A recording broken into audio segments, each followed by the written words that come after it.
32 minutes, 21 seconds. 5-second tone followed by a 1-second pause. You are listening to Spaceboy Universe. Okay, gang, let's go.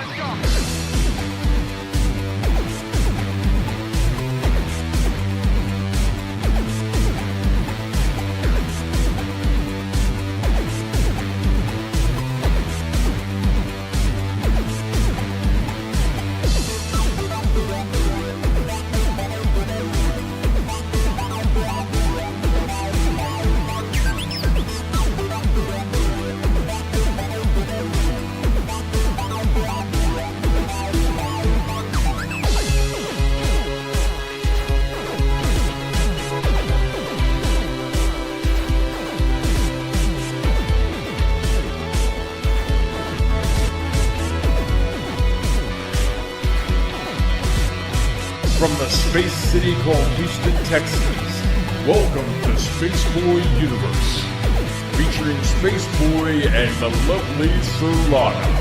So strap in and prepare for launch sequence.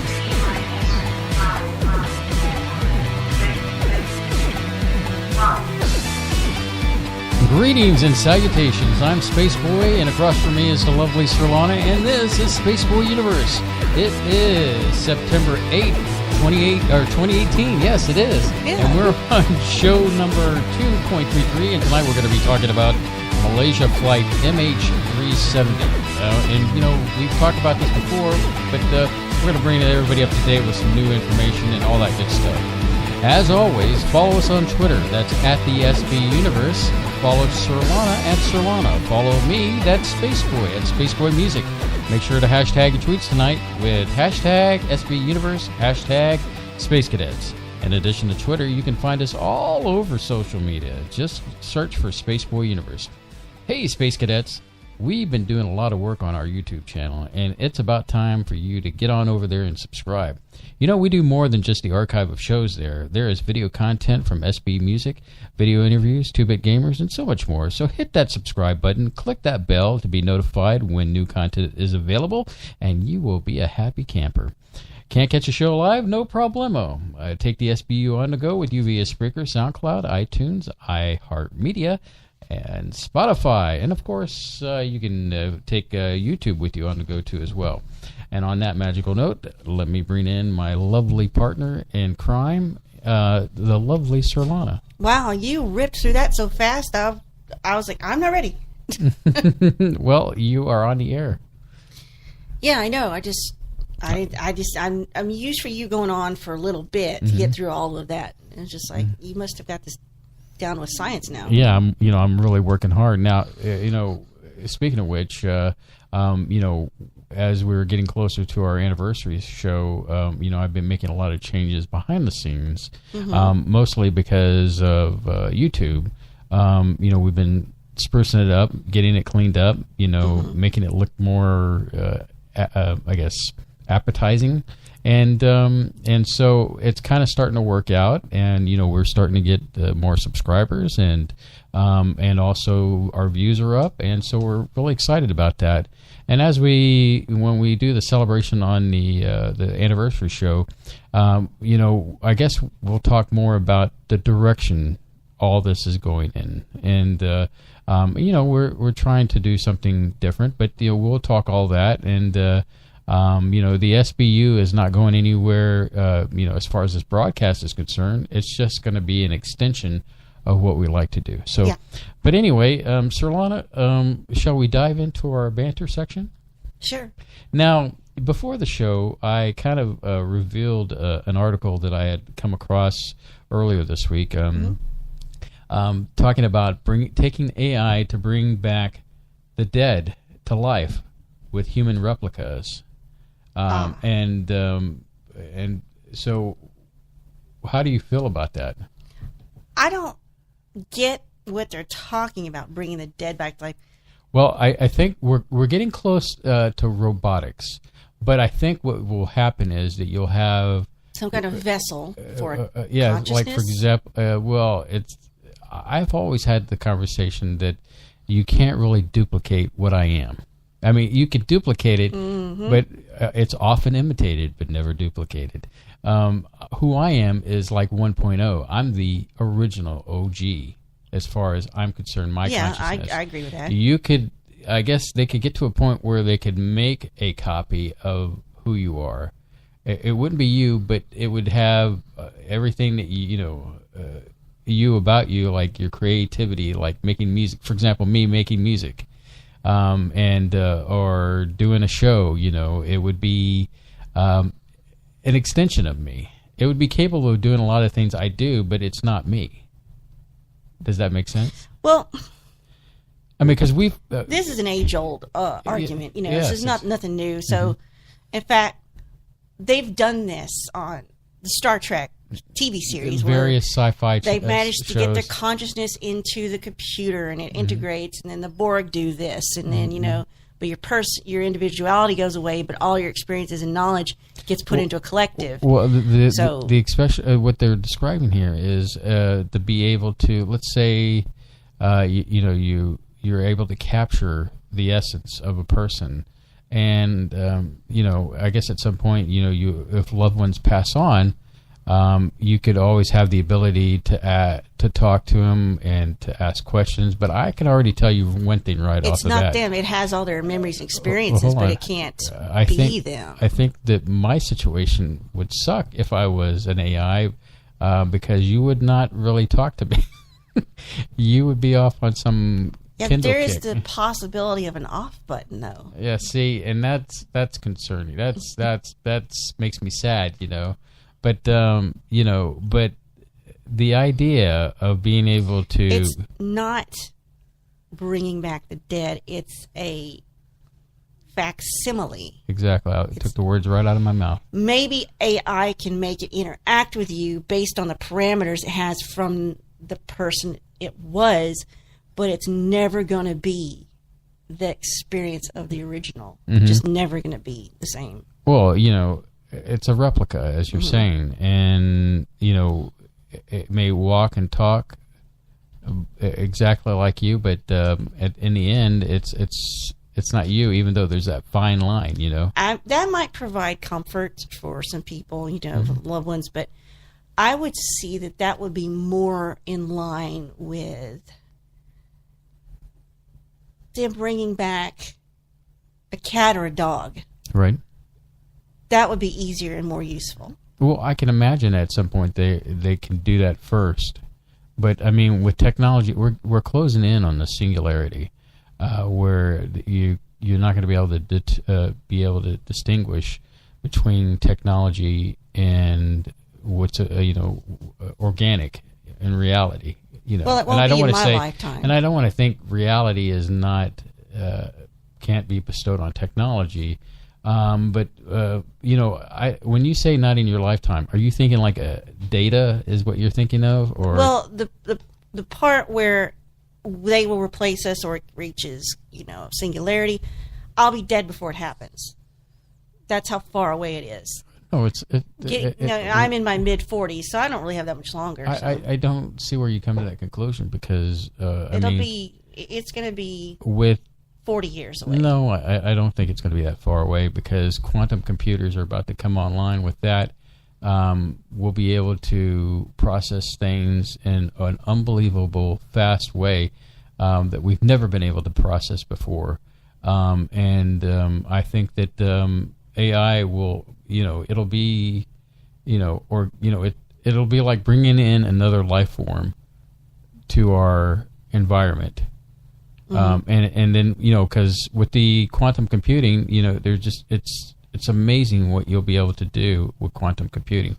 But maybe we need to look into that, because you say quantum computing, and I don't really get what you're talking about. But we could save that for a show topic. No, we could, and talk about that, and that way I can educate myself on it, and enlighten yourself. And it is something that I think it could be therapeutic in some ways to be able to talk to loved ones that are no longer there, to get advice, to It would be, but it's also in another way not healthy either. True. You need to move on. On. Because every person has their life, and then they move on from this plane of existence. So there you go. You got something over there you want to talk about? Well, I know you wanted to mention the passing of Burt Reynolds. Yeah, he passed away. I guess was it Friday or Thursday? Anyway, Sorry, I don't know. He passed away, and he'll be missed. He recently did a film. It's an indie film, and I can't think of what it's called, but where he plays an older actor who hasn't. He's kind of been left alone, but this guy says, "Hey, man, you're really appreciated, and we wanted to give you an award and stuff." And it's a pretty good movie, and if I can remember it, I'll tell you later. Yeah, I know what you're talking about. Yeah, but he'll be missed, so that's kind of sad. Yeah, he was only 1 year younger than my dad. Wow. Yeah, 82. But he always said that what got him so in the position that he was in was he did all the stunts, and so it kind of took a toll on him. He was quite the sex symbol back in the 70s. Can you name a movie with Burt Reynolds in it? Of course, Smokey and the Bandit. Mm-hmm. There was more than one of those. Gator. I never saw that. What's that? Deliverance? Sharky's Machine. I never saw that. But you know where that's referenced, right? Yes, I know that's referenced. Yeah. But he will be missed. Archer. Yeah. He was on Archer. He was on Archer. His voice was on Archer. So, it's sad. Hopefully, we're not going to see this situation where things come in threes. They said, even though he's 82, it was somewhat unexpected, his passing. So, well, he lived the life, that is what it is. What else? Something you posted, and I had to go look at it because I maybe do a double take, Mm-hmm. and it's making me giggle. Here's the heading. This dude put up his own portrait at a McDonald's, and nobody noticed for 51 days. Mm-hmm. Now I'm looking at a still from the video. I don't want to play the video because you'll hear it. All right. It looks like he had someone take a photo of him and his friend. They're outside. They got backpacks on, and he's holding some French fries, and they look nice. It looks and the other like, guy's holding a hamburger, and he's got the paper folded. It looks professional. He's got some effects. Like McDonald's propaganda. Yeah, and he's got the official logo in the corner. I mean, the thing is, what I watched, very well he done. He said that he noticed there wasn't really any Asian representation. Yeah, it's two Asian fellas. And basically, when you look at all the art pictures in McDonald's, quite frankly, it's white people. And if it's anything. it wasn't quite diverse. So he took it upon himself, not in a mean way, just... He got away with it because he did. It looks like a professional corporate image. Yeah, so he put it up and it looked cool, and like they're talking, they're having a good time. Right. He's got a burger and this one's got fries, and the food looks good. It's not just the janky food they hand you. No, like I said, it looks like your typical McDonald's propaganda. He's a college student here in Texas, Parkland, Texas, to be exact. I can look that up in a minute where about that is. He's an unofficial poster boy. I'm not sure how to say his name. It looks Jevh. Jev is a senior at the University of Houston. Shout out, according to his Twitter bio. But he's also a master at conducting pointed pranks that subtly critique mass media. As you said, not enough representation for his group. Mm-hmm. His McDonald's was full of posters that show smiling customers, none of them Asian, as you said.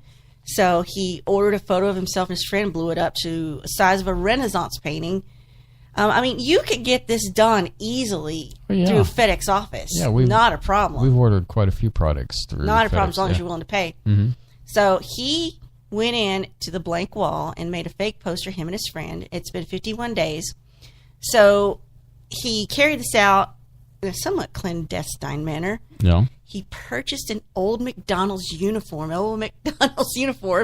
making a fake name tag with a fake title, Regional Interior Coordinator. Oh my gosh, this kid's brilliant. Yeah, it's funny to watch the video. I mean, it's not You know how some prank videos are like really Over the top, maybe. over the top, but it was like. But he found this spot, he scoped it out, and as his regional interior coordinator, he and his friend, I guess they mounted it on the wall somehow. Mm-hmm. He says his portrait remained untouched over a month. It's strikingly similar to the standard McDonald's imagery from a design perspective. And I was really like, wow, this kid went the extra mile. I mean, he photoshopped and He returned to the scene and enjoyed his meal beneath his own smiling countenance, baiting someone to notice. Right. To this day, no one has. So Still up there. It could still be up there, and good on you. So I'm going to look up maps. We'll see where Parkland, Texas is in relation to us. Real quick. Oh. Really? There's not a Parkland, Texas? It could be just a small little thing. But Parkland at West Oaks, Estates. There's Parklands all over Houston. So let with that said, you know what? A lot of people like to eat food like that when they get the munchies. And recently, you know who Rogan is, right? Joe Rogan. Yeah, I'm aware of him. Yeah, he does. He was originally on talk radio at sitcom back in the. I guess was it the 90s? Yeah, it was the 90s. I think so. I never watched it. And then you had he went off to do that reality show where I can't believe I'm just dropping memory cells here left and right, but that would be right in line with who he had on recently on his show on YouTube. He does a YouTube thing. He had good old Elon. Elon Musk. Yes, thank you very much. I thought there was more you were going to say. No, well, I was on me about interrupting you. So. No, I was pausing there. So he ended up doing a doobie with Joe. I thought it was vaping by the image. No, I mean, if you look, he's got a big, sizable joint in his hand and getting high. And I guess initially he said, well, is that really marijuana? And he said, yeah. He says, is it okay to smoke this? And, well, I mean, yeah, we're in California, so it's legal. And so he ends up smoking. So I guess his company is going into a panic. I think a few people quit Tesla because over that? Over this. And, I quoted it as, I was going to go to work before I got high. And yeah, the whole time you've been talking, that song's been going through my head. So, but because I got high. And there's this picture on, if you're friends of Spaceboy Universe, there's a picture there. Of course, yeah, there's probably some on Twitter as well. I posted it everywhere. Yeah, I saw your picture. When you look at it initially, it doesn't look like him. It looks like a different person. It did, because he's doing some kind of weird smoky face, I guess. Gene Vito, welcome to the program, in our chat program. He's saying that he just snuck in. If you watch closely, he didn't really inhale. Oh, it was a big old puff of cloud there by his face. Somebody got it. Yeah, so, it is what it is again. And I don't know. I've had this conversation with you before, and you've kind of talked back about the subject about marijuana in general. How... me personally, I'm like, whatever, just legalize the thing and make it like alcohol. I would caveat that. I would say it's legal for those over the age of 21. And if you're under 21, you're caught with it. Right. Then, because once you're 21, you can drink and all that stuff. You should know enough. You should have a job at that point. You've got responsibilities. You can't stay high and drunk all the time. Right. So that would be okay by the time you're 21. So right. No, I agree with you. If you're under the age of 21 and you're doing it, seek counseling, because if you've got problems, you just like the way it makes you feel. There's other ways to deal with it. If once you've paid rent, paid taxes, once you've done all these things, sometimes you want to drink or you want to toke, but until you've lived, I don't think you deserve to have it under the age of 21. Well, as you know, my parents were hippies, and so I come from that Era. era of families, late 60s, early 70s, and it's like I'm all for law, but there's a point where I can one thing is heroin, get heroin, and getting all look.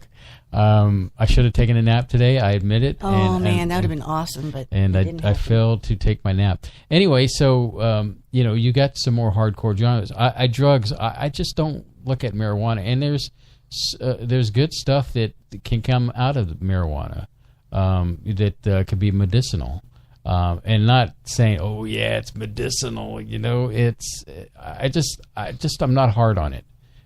Compared to other drugs that are out there. It's medicinal. It can be done in a pill form where it's not the, that type of thing. But I do know someone personally that has benefited from it on as a medicinal use for pain management, and they said it works where no over-the-counter or prescription drug has. Well, now, I don't know what the long-term consequences of that are. I don't know, but I guess he'll find out. And I'm glad you brought that up because, I've seen some of the videos where there's been some kids that have these bad seizures, and they do the oil on them, and it's like they just calm down, and they're able to grab control of themselves again. And a bag of Doritos, yeah. Well, not, babe, come on. But the That's thing what is, I've heard it happens. I look at it as, I'm always in chronic pain in some way. Yeah, you are. And it would be great to be able to try some of that oil and to alleviate some of the pains I have. And so, I mean, personally, I'm not saying I'm being selfish or anything, or No.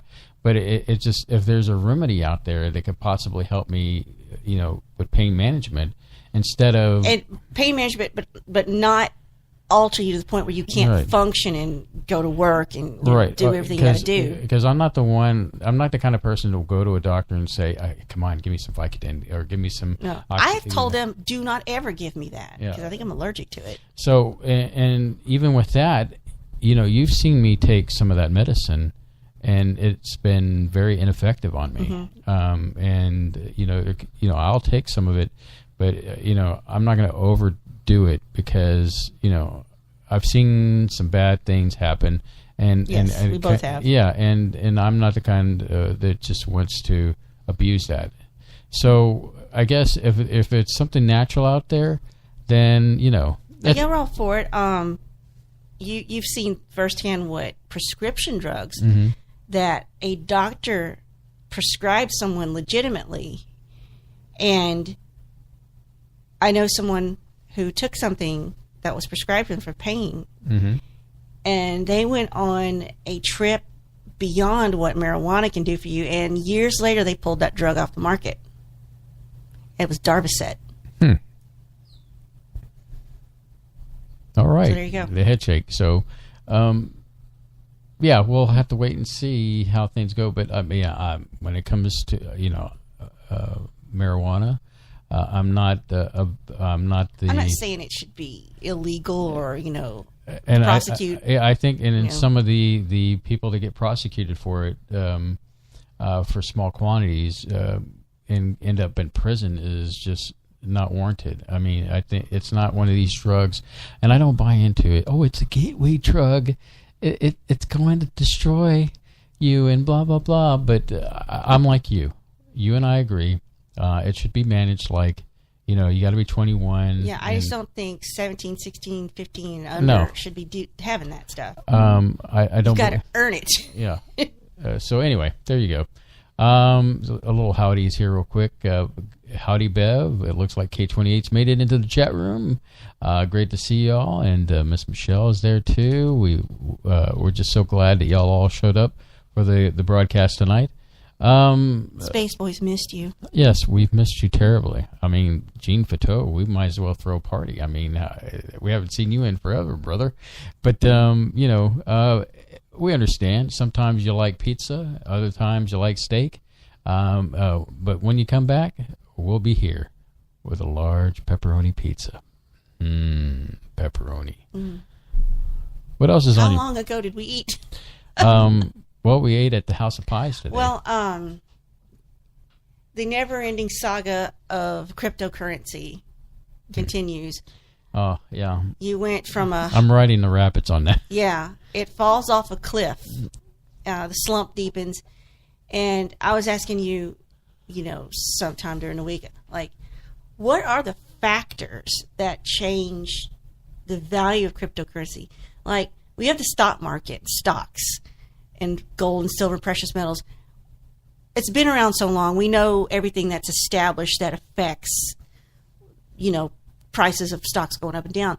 But do we know all the factors into what makes cryptocurrency go up and down so quickly, too? Right now, like I've said before, is that they're going to create this exchange, and you have these companies that are well known. They're bad-mouthing cryptocurrency in general, so that it drives the price down so they can buy in at a low price, and then once everything... They're trying to get the market cornered. Yeah, exactly. Just like stock markets. And for the most part is that, just like you've heard in the stock market, you just ride that thing. I mean, it's an investment. Is that not illegal to do with the stock market, try to corner? Or is that legit if you don't have insider info? It's a legit thing. I mean, you could, I could say I hate tomatoes, but with the intentions of, okay, nobody's going to buy tomatoes. Now I'm going to buy all the tomatoes. I see. So you could say whatever you want, all like, right. That's still pretty devious of them, I think. Well, it is. It's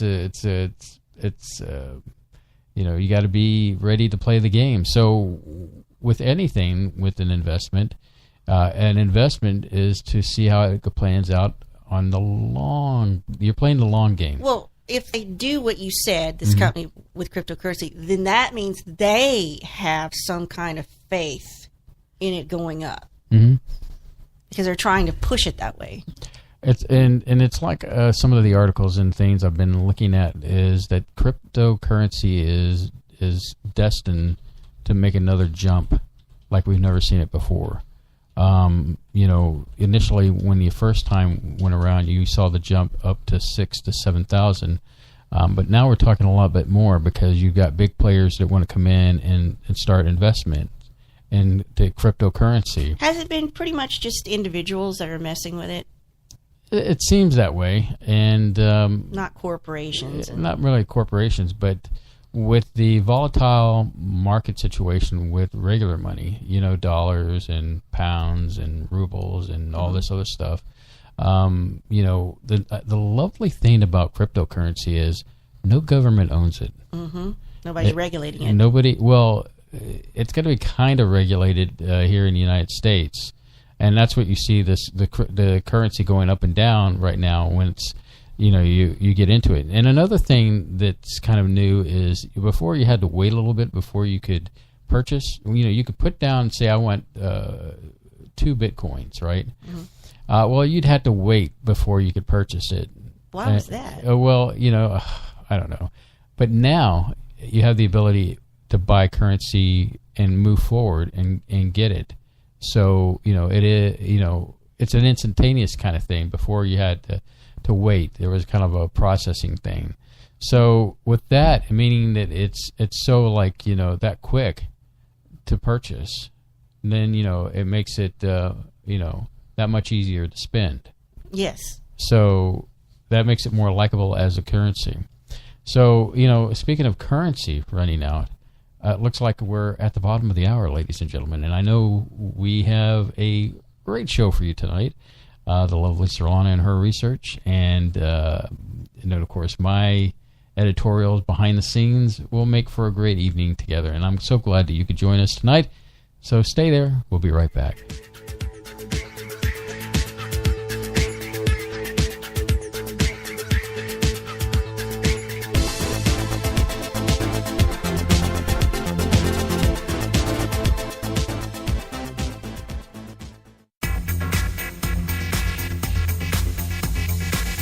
are listening to Spaceboy Universe on the SBU network.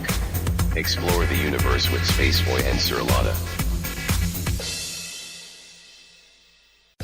This is author Jordan Root. You are listening to the Spaceboy Universe. This is K28, and I'm listening to Spaceboy Universe. Hi, y'all. This is Lori calling from Texas, and I love listening to Spaceboy Universe. Hey, this is Dave Cruz, host of Beyond the Strange, and you're listening to Spaceboy Universe. This is Wendy. I'm listening to Spaceboy Universe. Hey, y'all. This is Lorelai DeLille. I listen to Spaceboy Universe. Don't you? Tell your mom and them I said hi.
You are listening to Spaceboy Universe. Here are your hosts, Spaceboy and Surlana. All right. Tonight we're going to be talking about Malaysia flight MH370, and I got to tell you, Surlana, it is a mystery, and I love mysteries. It's kind of like when we had that conversation about that Star Trek episode where the aliens were xenophobic, and they didn't want to be, their planet known. And so basically they kind of hid themselves and blanked out the memory of the crew of the Trek, the Enterprise. I know I'm talking, and you're just kind of like, no input, no. I'm trying to be careful, so you get everything that you want to say, so there's no fighting on air. Well, it's an inevitability, and at least we have Bev tonight, so she could. We didn't have her last weekend, and boy, the angst was high on our last show. and we're not talking about a Method Man concert either.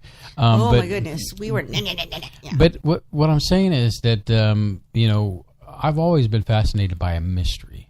And it's funny you should say that. And why would I? Yeah. This has been called the greatest aviation mystery since Amelia Earhart, and I think we've actually solved Amelia's mystery. Mm-hmm. So now we're left with this one. Yeah. So in the great vein of mysteries of the unknown, like In Search of, let's talk about Malaysia flight MH370. All right. So let's just give you a brief history. We had discussed this briefly before, but it was some months back, and so I thought let's do a refresher to see if there's anything new out there. So we'll go over some of the older stuff now. Theories about what happened. So Malaysia Airlines flight MH370 became the world's greatest aviation mystery when it disappeared without a trace. It flew from Kuala Lumpur in Malaysia, supposedly to Beijing, China, and this is March 2014. Do you want to get up and shut the door? Yeah, I'm sorry. I didn't mean to. He's bothered by our cat howling in the background. She just. I have the laser thing she hates. She's not responding to that. She can't see it from where she is. So, let's pause a moment while he does that. So, this plane was on a course from Kuala Lumpur to Beijing. It had 239 passengers on there. This particular plane was a Boeing 777. Though it had logged plenty of flights prior to this one, so it's not like it was his first time in the air or anything. There was no suspicion that the plane was in poor repair. Everything seemed fine with the plane itself. The flight, like I said, it was a Boeing 777, so that's a big one. And it was last seen on the radar at 2:14 a.m. south of Phuket Island in the Strait of Malacca. The last words from the pilots were, "Good night, Malaysian 370." I think that's standard when you're talking to, I guess, your tower or whatever. Yeah, I think it could be a thing where they trade off, where they're, one tower goes off, So that was 2:14 a.m. They said goodnight, and half an hour later, they lost all contact with MH370.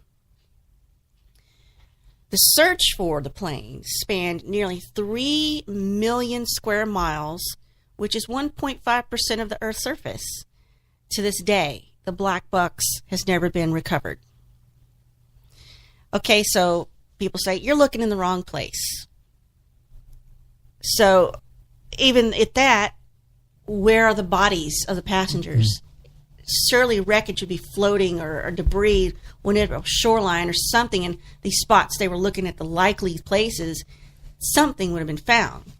And and please forgive me if I get ahead here, but there has been some crash debris that has been found. That's literally the next sentence. No, I'm sorry. But what I was going to say is that the parts that have been found 33 pieces are inconsistent with debris that has been floating out in the sea for a certain amount of time period. It was like somebody just took a handful. It's almost like that episode of Better Call Saul. Breaking Better Call Saul. I'm sorry, they kind of meshed together. Where remember Nacho? They had to make it look like his car had been shot up and stuff like that. And then they actually shot him for authenticity. They dropped glass to make it look like his thing. It's kind of like they took this debris and just kind of sprinkled it out there and let the parts float where they may. Yeah, and this is going to get somewhat more sinister with some of these theories that I've found more recently. 33 pieces of plane wreckage were found, but is it this flight's wreckage? I don't know. The suspected crash site is in the Indian Ocean.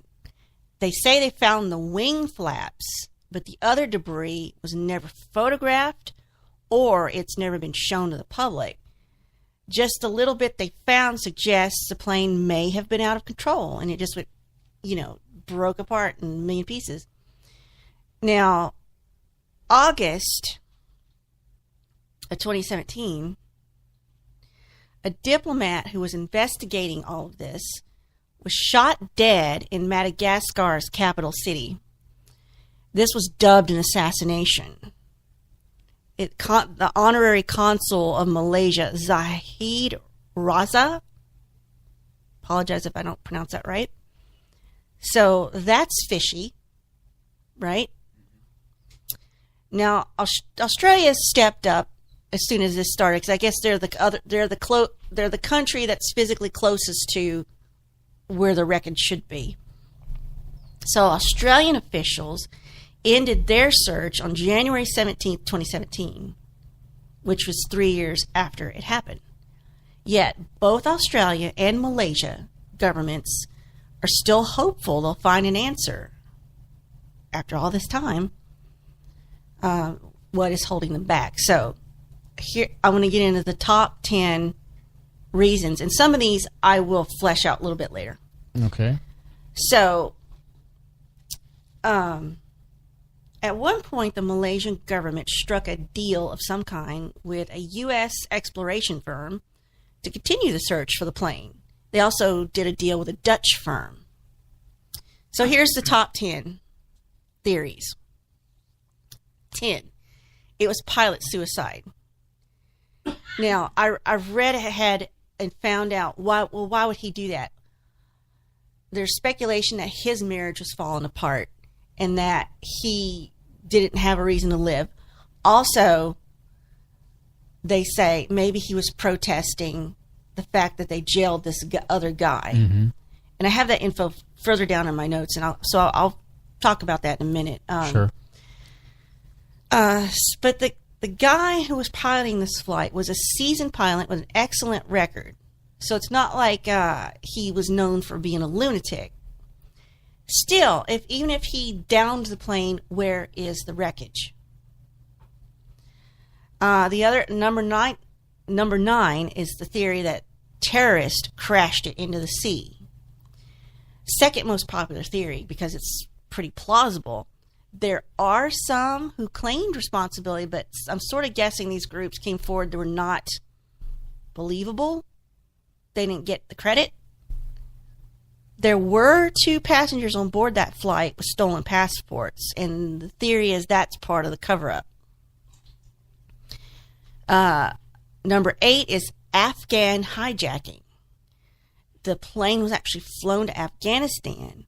The crew and passengers are hostages near the border with Pakistan. The passengers are divided into 7 groups and are living in mud huts over there. Again, why? The video didn't have any explanations for when I found this theory. There was just, so why would anyone think this? That's just a weirdly specific theory with no justification. Very strange. Why the flight would fly to Afghanistan? And then keep the people alive and have them in mud huts. Are they having them do slave labor or something? Or well, I know. I've always imagined that in that scenario they would actually have killed them. Yeah, that's a liability. Yeah, that's too many people. That's 239 people. Too many variables is what I'm trying to get at it. Right. It was all, number 7 is, it was all a life insurance scam. Maybe someone on the flight bought insurance so their family would be able to cash in, or someone who was owed money, so much money, they were thinking, well, I'll just die on this flight and I'll get out of it. Now, I know we'll talk a little bit more later, but I don't really buy this one because of other variables. Yeah, that went down with it's a theory, I guess. Yeah. Number 6 intrigues me. Mm-hmm. North Korea has the plane. They captured it as part of an experiment. It's possible the plane is cloaked with high-tech electronic warfare weaponry. That's a little bit more outside of what I believe, but North Korea has kidnapped foreigners before. Sure. So they're suspicious. Number 5, it landed in Andaman Islands off India, Thailand, and Burma. Now, they're saying this is plausible according to a local reporter who lives on one of those islands. There are 4 airstrips there. You can't hide a plane landing, and it would have appeared on Indian radar. But it is 570 islands that only 36 of these islands are inhabited. It would be difficult but not impossible to land on a beach on one of the uninhabited islands. But still, satellite would pick that up unless it's being covered up on purpose. So, number 4 theory is, this is pretty strange. Now, this comes from, this is, let me just go ahead and tell you, this is my favorite theory. It's a little wacky, but because it's so strange and far-fetched, I like it a lot. No disrespect to what happened, but I mean, if you're going to listen to outlandish theories, this is the one. Okay. This comes from an interview with Linda Moulton Howe and her guy, John. I can't remember his name. John Burroughs. Thinking yeah. something like that. They're talking to the guy who called himself John Teeter 2. Okay. You know. Right. Teeter 2, Electric Boogaloo. So, this theory says flight MH370 hid under another airplane, flying in the shadow of an Afghanistan flight to Singapore. 370 was flying without a transponder, so the Afghan flight wouldn't know it was there. It would have shown up as one single blip on the radar, so the Afghan's transponder would be the only one being read. Mm-hmm. Aircraft could then fly freely into the airspace they were going to, but the planes would had to have been within 3,330 feet of each other. Now, he went on to say why. They wanted another plane so they could strip out everything in it and then load it with nukes and then do the hide it like I just described, and then just have the plane go down on a target. Just let it crash with nukes. That is so far-fetched and so far out and so implausible. That's the one I like because I'm strange. The third theory is the plane was shot down by U.S. military. American fighter jets could have shot it down believing it to be hijacked and headed for a 9/11-like event. The claim came from the guy called Mark Dugan. He's a former French airline manager. He believes American jets were deployed from Diego Garcia Air Base in the Indian Ocean. Dugan said he met up with a witness in the Maldives who said he saw a huge plane flying at low altitude headed toward the island that had a Malaysian Airlines color and logo on it. Still, I don't... That one, I'm not sure. Number 2, it went down in the Indian Ocean's version of a Bermuda Triangle. It went into another dimension, and they're living in an alternate timeline. And, of course, the number one theory that's the most way out there is simple alien abduction. Mm-hmm. Now, it's yet enough parts, enough things have yet to be found. It's hugely expensive. It's been the most expensive search in aviation history, mainly because they had such this large area of ocean to look at between the coasts of the countries between Malaysia and Australia. Well, I think the Indian Ocean is the next largest after the Pacific. Could be. It would be. And then you have the Atlantic. Now, those are the talking points you and I went over a while back. So we haven't really looked into this since then. Mm-hmm. So you have those talking points. And interesting, list of possibilities of what it could be. Before we dive in, you mentioned that you have one that you're buying more. That the nuke scenario is something that you're thinking. No, that one's the most outlandish. The most craziest. Because it came from Teeter too. Oh, I see. Yeah, we have our issues with Teeter too. Because of how... But just because a story isn't true doesn't mean I don't like it. No, a story, it could be the biggest tall tale in the whole universe, and it could be a great story to listen to, but at the same time, it's like... It didn't happen. It didn't happen, but, you got to keep that in mind. But, with the John Teeter situation, for those who are not familiar with John Teeter, definitely do your homework. But he was a time traveler that has gone back in time to retrieve a piece of technology, a computer, and then through the process trying to make the jump back home because in the future there had been this war, and it's a fascinating story. Is. That's another fascinating story I like. I don't know that I believe it. Have we done? I think we did a show on time travel, but did we mentioned him in passing, but we didn't focus on him. But Teeter 2 claims to be the real John Teeter. Right. So why wouldn't you just call yourself the real John Teeter, like a rapper, I don't know. So I guess maybe I'll look into that more. Yeah, we'll probably have to check it. So why don't we take the break now, since we're about to jump into slightly more in depth, Yeah. So you're listening to SBU. That's Spaceboy Universe with Spaceboy and Surlana. So join us every week, my friends, as we explore the universe. Don't go anywhere.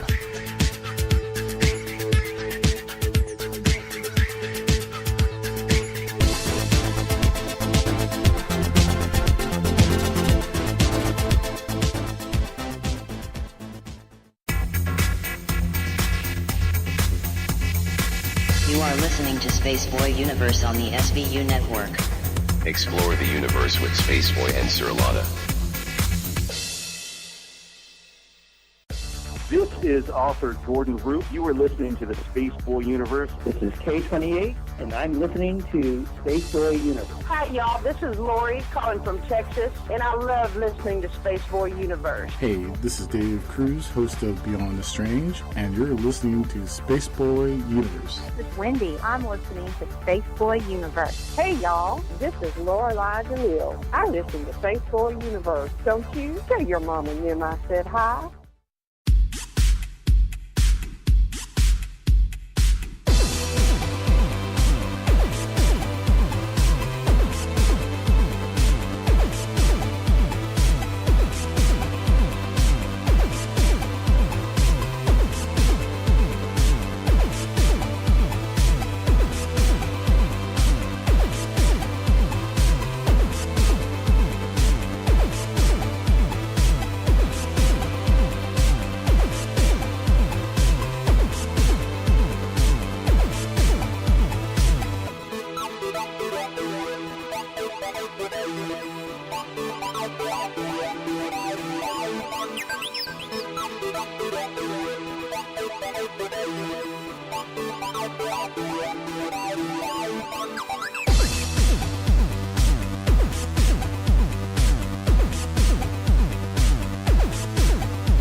You are listening to Spaceboy Universe. Here are your hosts, Spaceboy and Surlana.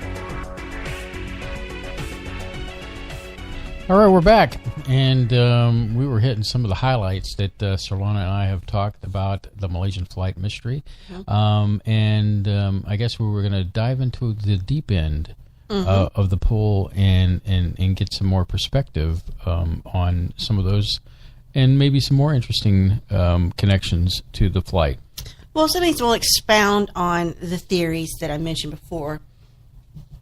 Well, like I said, that was some of the data we talked about maybe around August last year, I forget. But here we are now. It is September 2018. Where are we with this story about MH370? So I did a recent internet search, and I found an article dated for today. Pardon me 1 second. I'll move this out the way. Today, which is September 8th, 2018. I thought this was really interesting. This article was titled, "Has this Google Maps sleuth actually found missing flight MH370 in Cambodia?" Is that the same article I sent you from coast to coast? No, it is not. Oh, wow. So it's a No, it different is not. one. Okay. Sorry. That's all right. I'll let you have that whole chunk of information. Look, dear, you're doing a fabulous job. The Space Cadets love you. Please continue. So this particular article dated today is about, they're saying, okay, this guy named Ian Wilson, he's a British guy, he claims he used Google Earth and found a Boeing airplane in the middle of the Cambodian jungle. And, of course, this quickly got disputed by a Chinese satellite company. But this guy, Ian Wilson, is sticking to his claim. He wants to head an expedition with a helicopter and go over there. So he used Google Earth search, and it showed the shape of an aircraft in a thick Cambodian jungle. And you can see images of this, claiming it's the Boeing 777-200ER.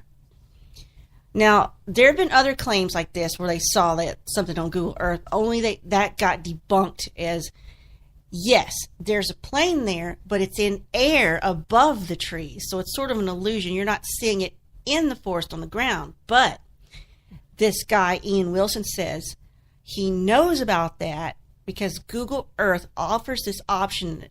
You click Escape Ground View in the app, and he clicked that, and the plane was still looking like it was embedded down in the trees. So that means to him the jet is at ground level and it remained in the same place. So Wilson thinks the size of that plane matches a 777 Boeing. And of course that Chinese satellite company said, no, we can confirm it's not. In fact, we'll ask another company to look at it from satellite. So they asked this company called Spaceview, go to this guy's coordinates and see if you see a plane. And they did it, and they said there's nothing there. Here's what we found. Nothing. And so Wilson comes back saying you didn't use the correct coordinates. That could have happened. Who's to dispute that? So this particular article ended by stating investigators believe MH370 crashed into the Indian Ocean because that's the most likely scenario. It's not been confirmed by wreckage or bodies or anything. So, did some more searching. Found another article that was dated on September 3rd this month. It said, investigator claims report into plane's mystery disappearance was doctored. So, this team got together to investigate this, I guess, independently. And they suggest that the message logs that were released by the airline official, included in the official safety report, were tampered with or doctored or changed on purpose. So what are they talking about there? Well, there was this report that was released, the official report about the whole situation is nearly 500 pages long about flight MH370. And it was released. It said the cause of the disappearance could not be identified at that time without the wreckage in the black box. Of course, that's true. That's logical. But this same document also discounted popular theories of, like, the plane was already damaged and it was the pilot's responsibility, or the pilot did it. However, it did state they're not excluding the intervention of a third party, meaning an act of terrorism, which is not being said there, So this man called Victor Ianello, or Ianello, however you want to say that, he leads a group of independent investigators. So they're trying to solve this mystery themselves. So Victor says the official report had incomplete sections and other sections that appear to have been modified. On his blog, Victor says it's disappointing that information has been withheld 4 years later. Still, he says they're just keeping it themselves. Now he goes on to say, quote, anomalies suggest traffic logs appearing in the reports are not complete, and what appears in the reports has been modified. And the military radar data is another example of a data set that has never been released in full, despite its significance in providing information about how the aircraft was flown after the diversion from the flight plan. And I'll talk about that in a minute, the diversion. Now, what struck me when I read this is that the official report did not discount third-party intervention, which to me, that's just code for terrorism. Yeah, right? Maybe I'm reading into it. Another theory was mentioned in the same article is that the plane suffered from damage, like there had been some cracks in the fuselage or something, or, maybe something happened to an engine and they mid-flight, and it went down in the Indian Ocean. And the reason they can't find it is because of the Indian Ocean's version of Bermuda Triangle. I'm like, whatever.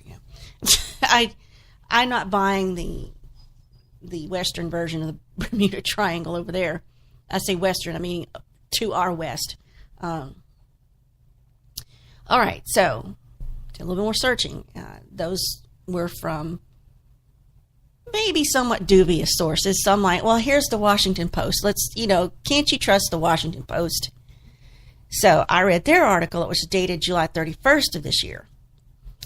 So the Washington Post said that the Malaysian aviation chief resigned after an investigation found someone veered Flight 370 off course. And that got my attention right away. So a report was released on July 30th of this year stating that the control on Malaysia Airlines Flight 370 were likely manipulated. So that prompted the chief of civil aviation to resign. Now, it doesn't go into specifics here. So does that mean he was so embarrassed that he didn't find this out or help to get in the answer? He's like, I'm just going to resign. I can't deal with this. Or it's like, well, obviously I can't do my job. I mean, what? Did he quit before he got fired? Is that a situation so why would he? I'm trying to figure out what's the explanation of the plane was veered off course on purpose. It's like, oh, well, I guess we didn't find that. Better to quit my job. Is there a correlation there? Is it a coincidence? Why is this significant? Washington Post, what are you trying to tell us? Well, it could be the fact that if you're under so much pressure, it's just okay. I'll fall on the sword. I'll quit. I shouldn't be here because of not being able to manage these flights like they should be, and I betrayed the trust of the people. So it could be that he quit it. Yeah. Versus being fired. And of course, my take on it. Of course, and if you're looking at the future of how this thing's going down, it's like, I don't think I want to be in a situation where, I just quit, fade out of existence, and and be done with it kind of situation. Well, regardless of what he's doing or he did, Mm-hmm. the fact is, this article, I'm like, it was steered off course. They're just now figuring this out. They ruled out mechanical and computer failure for it veering off course. They say someone managed to overtake the systems and processes that are designed to keep the flight safe and on course. So that resignation statement the guy put out did not suggest any blame for the plane's disappearance. So he was just like, hey, I'm out, and no mention of the circumstances. Mm-hmm. And again, I'm going to hammer this home to you. No one has found the black box. There have been no bodies and no wreckage that is definitively tied to this flight. And I'm going to say that again. No one has found any bodies. 239 people gone. What happened to them? So this report also said someone controlled that airplane for at least some of the time after the pilot said goodnight. Remember, they said goodnight. I think that's a standard thing they say when they go from tower to tower. It's a standard thing. It's not something ominous. Nothing to think. Okay, the plane's being hijacked. This is code. No, or it's just saying goodnight, like saying goodnight to your family member. So that brings us back to the theory that it's the pilot's fault, or the co-pilot, or both of them, or one of them. Mm-hmm. Again, the suggestion is the pilot's marriage was falling apart and maybe he was feeling suicidal. Despite the fact he has a good record, he had this circumstance going on in his life that maybe pushed him to the edge. Now, the part we're dealing with the pilot is that I'm not buying that. I mean, well, yeah, he might have had some issues with his wife and blah, blah, blah. They even, I guess he had a game simulator, for flight, and he went through an exhausting vetting thing to check to see if he could have been suicidal in any way or been a madman or whatever. And the conclusions that were made were that no, he. Even though he had maybe some personal issues going on in his life, he would not have been the person to crash a plane, crash and burn, so to speak, on purpose. On purpose, exactly. So his last name is Zahari. The claim here is that Zahari put on an oxygen mask, then depressurized the rest of the plane, causing everyone else to fall unconscious so they wouldn't interrupt his plan. Mm-hmm.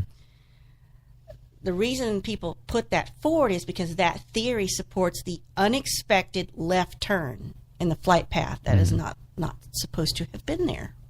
Now, taking what you just said, the argument can be made that's jumping to some conclusions here, and without the flight box, right? The flight box, and that would tell you conditions on the plane, and if things would have been dropped, the oxygen mask, and yada yada yada. Exactly. Just why it's not. And exactly. So there's no. It's circumstantial to say that the mask dropped and it knocked out the rest of the passengers. Again, these are theories. They're trying to figure out, what could have happened. Right, and I can understand. It's a good mystery. So people are going to put forth these theories. So, what do you got beyond? Well, they said they think Captain Zahari dipped his wing to see Penang, his hometown. Mm-hmm. It might be a long emotional goodbye or a short emotional goodbye to his hometown. And then, of course, the last theory on him is, as I mentioned before, we have heard early on that the pilot did this to protest the jailing of Anwar Ibrahim, the opposition leader in Malaysia. So this was an act of terrorism on the pilot's part. So that's the stuff I found recently. It was a planned mass murder suicide. You could take it to be he was killing himself, but he had to kill everyone else on board too. I guess, yeah, he was close to Penang, Malaysia, so he was like goodbye, cruel world, you know. Now there's a book called MH370 Mystery Solved. Claims that the washed up plane parts support his theory that it crashed outside the original search area, and the believers in this theory think that the pilot was depressed because his wife was divorcing him. And the pilot was actually unconscious as the plane veered off course and ran out of fuel. Again, how can we be in this day and age where a plane and almost 300 people go missing with no trace? Mm-hmm. You know, I thought you were going to say, how can we live in a day where a vehicle is gassed up and then runs out of fuel without stopping at a gas station? Why would I dredge up old marital angst in the middle of this very serious discussion? Oh, my goodness gracious. Come on. If you want to save that for right after this segment, which is about to end shortly. I'm just saying that, we can talk about that. The thing is that, all right, just move on. Yeah, let's not get into that, please. So, Malaysia, China, and Australia officials have called off the search. They did it last year. Because there's no progress in finding this plane. But the argument against I told you the pilot probably depressurized the plane. The argument is that even with an oxygen mask, nobody could have remained in control of a depressurized plane. So, I don't know. This has got so many variables to it, this mystery. It just feels like there is a cover-up. Like somebody knows something, and they're just hanging on to the information.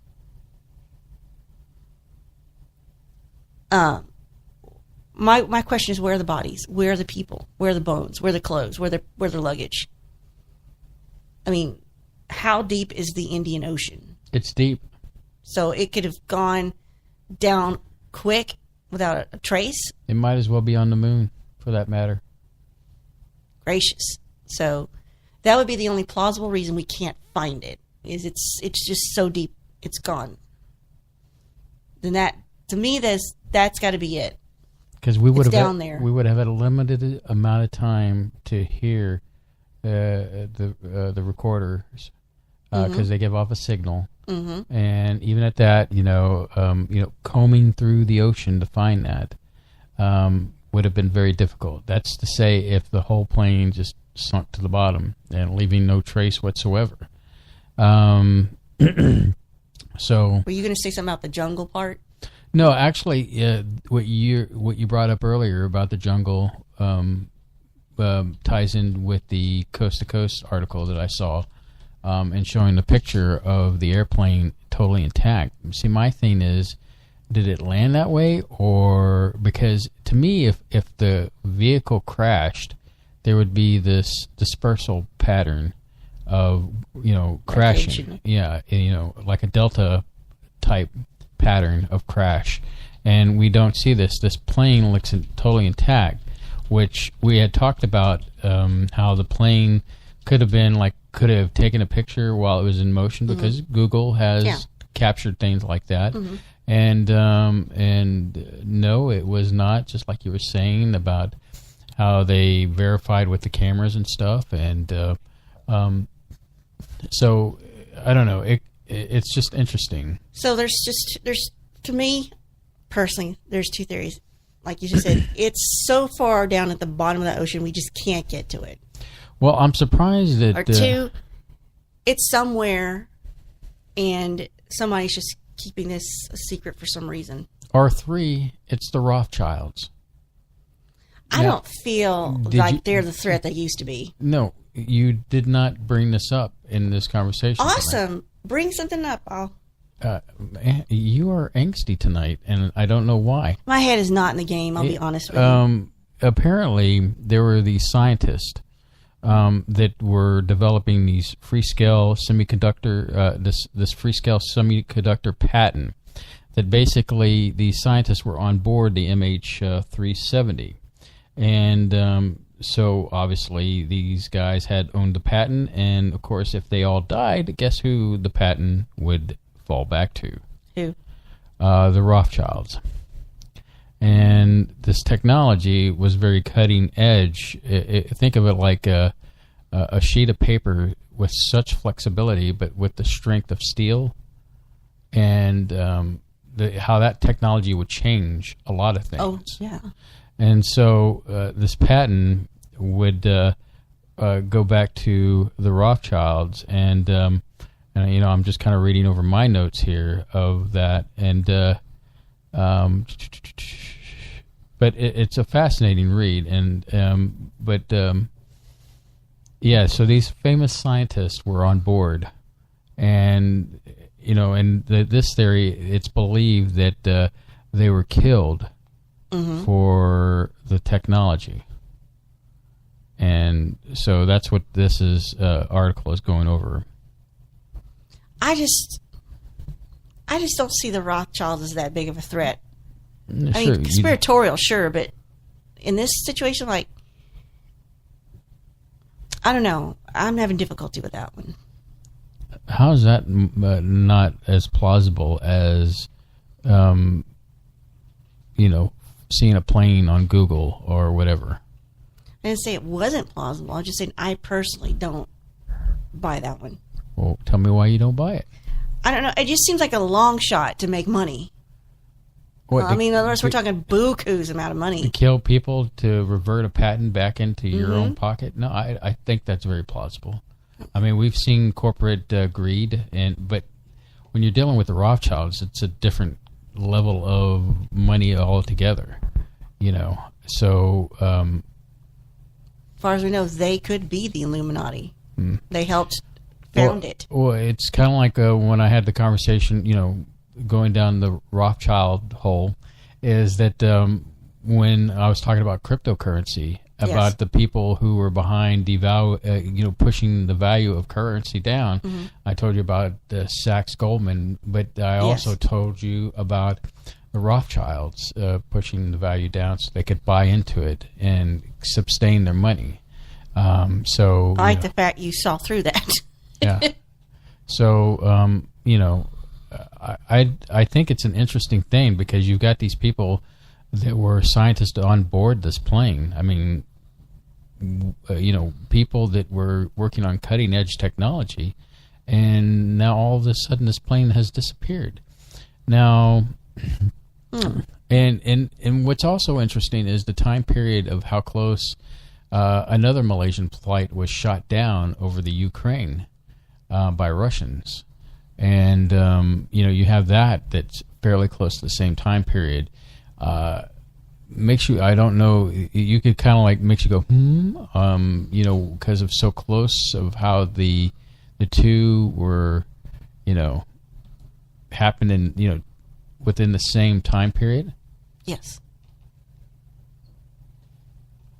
Well, another thing I'm seeing is, this was dated May of this year. The 4-year hunt ends after private search is completed for Malaysia Flight 370, ended with the latest privately funded search coming to a close. So there's been a lot of privately funded searches, which I thought, on the surface, that's nice that people aren't giving up, So, Malaysia's government says they have no more plans to begin any new searches.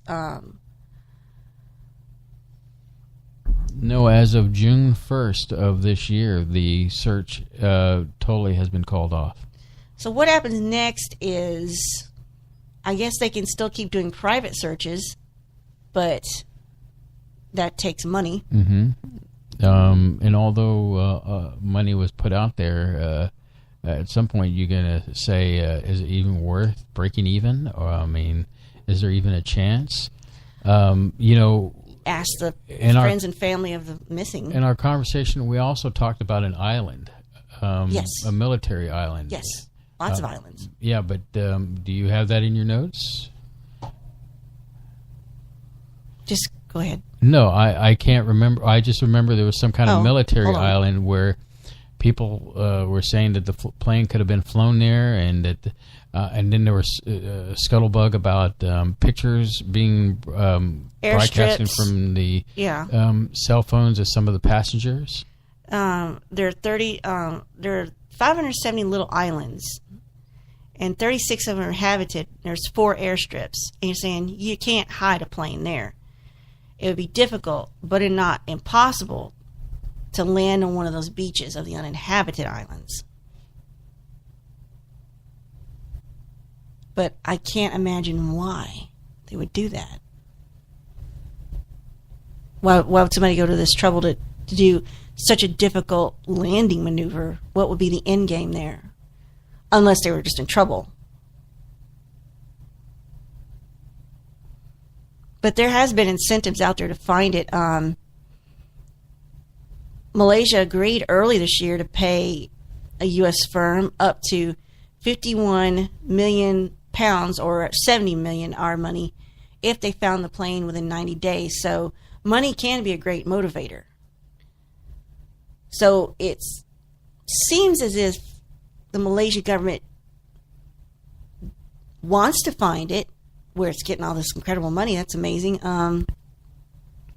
The Malaysian government claimed the plane was under manual control when it deliberately turned off course, plunging into the Indian Ocean, killing everyone. So they think it was either the pilot or something happened in the cabin to make it go down. And again, nothing can be conclusive until wreckage is found. And if it's down at the bottom of the ocean, it'll never be found, as you're saying. So this will be the greatest aviation mystery of all time, because I think Earhart, they've got that one figured out by now. So this one is the only one left. All right. I know it's early, but we're going to take a break, and when we come back, we'll do more Spaceboy Universe, so don't go anywhere.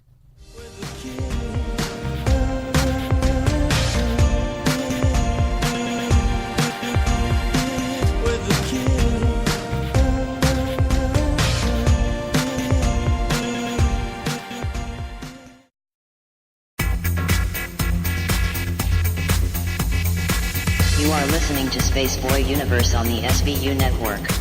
Explore the universe with Spaceboy and Surlana. Hey, Surlana! What? If Spaceboy Universe was cheese, would you eat it? Come on now, it's a simple question. Maybe? SpaceboyUniverse.com.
are listening to Spaceboy Universe.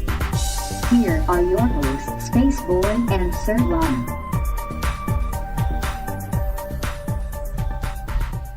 All right, we're back. And Surlana, I guess, do you have any final... Yeah. The more I think about this situation with this flight, the more irritated I become, because when I was doing the research on this, every other thing that I saw was experts think they finally solved the mystery. It's been found. We got an answer. But here's the thing. Without physical evidence, it's all theory. You don't have the box, you don't have the wreckage, you don't have the bodies, you don't have the luggage. Nothing. Nothing that's been proven.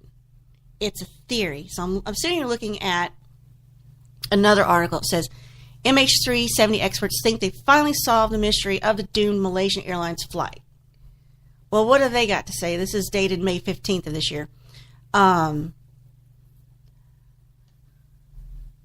Again, they're pointing out how close this detour goes to Penang, the hometown of the pilot. Whoever was in control of that plane is the only one awake, tipped the aircraft to the left. Experts believe it was the pilot, again, taking his final look at his hometown. So when this whole thing first happened, did I not tell you that the Malaysian government said, it's not the pilot. We vetted him. He's got a good record. He didn't do it. And now they're saying, well, he had to have been in control to turn it. So did they change their mind? Are they contradicting themselves? What's going on? So this article I'm looking at right here says the chilling theory that the team of analysts assembled by Australia's 60 Minutes have posited, or they've theorized that the final hours of MH370. So again, they don't know. They're speculating, but they're using fancy terminology here instead of saying speculation. The conclusions have not been backed by any official findings from investigations. So again, it's a theory. But the experts on 60 Minutes show they wanted to draw the most likely scenario of the plane's fate from what little we know. But again, you could say you think you've solved it, but make sure you say you think you have, because you're not sitting there with the wreckage, with the blocks, with the bones. So, I mean, is it worth it at this point to put theories out there? Do you think, are we wasting our time even speculating? Well, I mean, other issue, I brought up the Rothschilds, and basically, is it coincidental that Jacob Rothschild inherited the military patent after the 4 owners disappeared on that flight? Oh, yeah? That's what I was talking about earlier, and what seemed to be, I guess, some kind of deal that was completed with the Chinese military.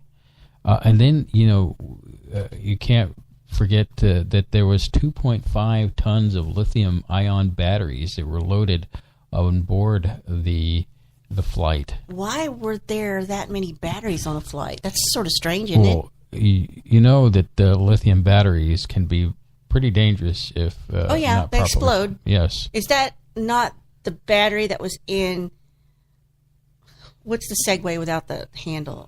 Hoverboard or whatever? The ones that were catching on fire. Right. That's the reason why, right? And cell phones will catch on fire like that too. I believe, was it the Samsung phone, the Galaxy, had a lithium battery in it? Yeah, apparently it was unstable. Yeah, and we've seen a few morons on fail videos where they've stabbed a battery, which did not end well. Well, they get what they ask for. Mm-hmm.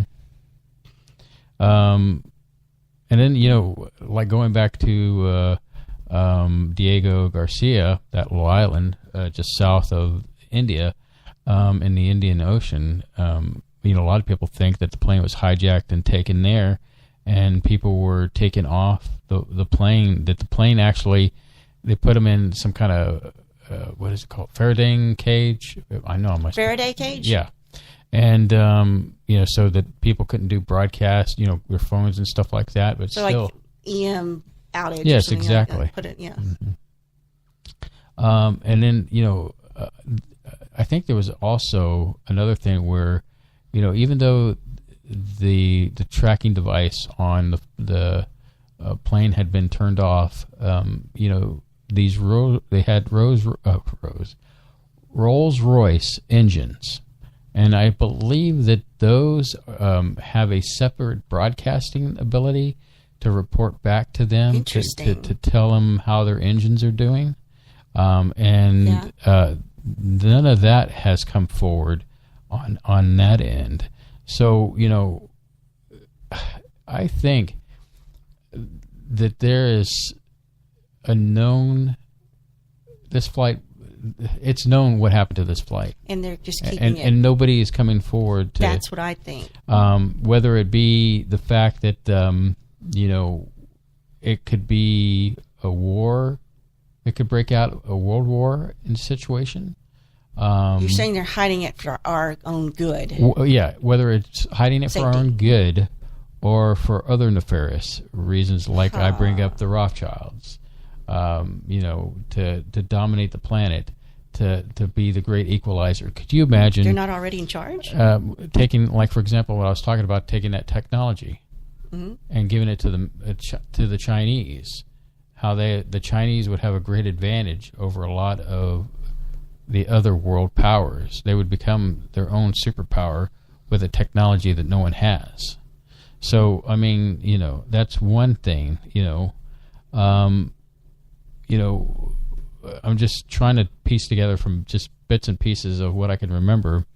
And then I think, you have these things where there's one thing where this guy on Twitter supposedly got a message. And it was from, from, I guess, whatever, but he got it in this, like, Roger, Echo, Delta. I've been waiting for you to talk about that. And like I said, I don't have my notes in front of me on this. But, this was something he posted on Twitter, right? Yeah, and I think this was a hoax because he received a date of April 18th that something was going to happen. And, of course... Well, the world was supposed to end. Yeah. Well, hello. We're still here. I'm sorry. I wanted to celebrate my birthday. And I apologize. So you do recall that part. So you've got all these little things that, like the battery, the missing scientist. Now, there's too many variables now, isn't there? But still, these are like, okay, that's a little odd. That's odd, too. Aside from the fact that you talk about the pilot being office rocker and being suicidal, which I don't really think that's the case here. Whereas I believe more in the sense of, the Rothschild connection, the military connection, maybe shooting down this plane because maybe the U.S. government wanted to avoid this technology getting into the hands of the Chinese. I think these are more plausible situations, but rather than pilot suicide. Instead of pilot suicide, yes. It's sort of the romanticized version of it, the suicidal. But I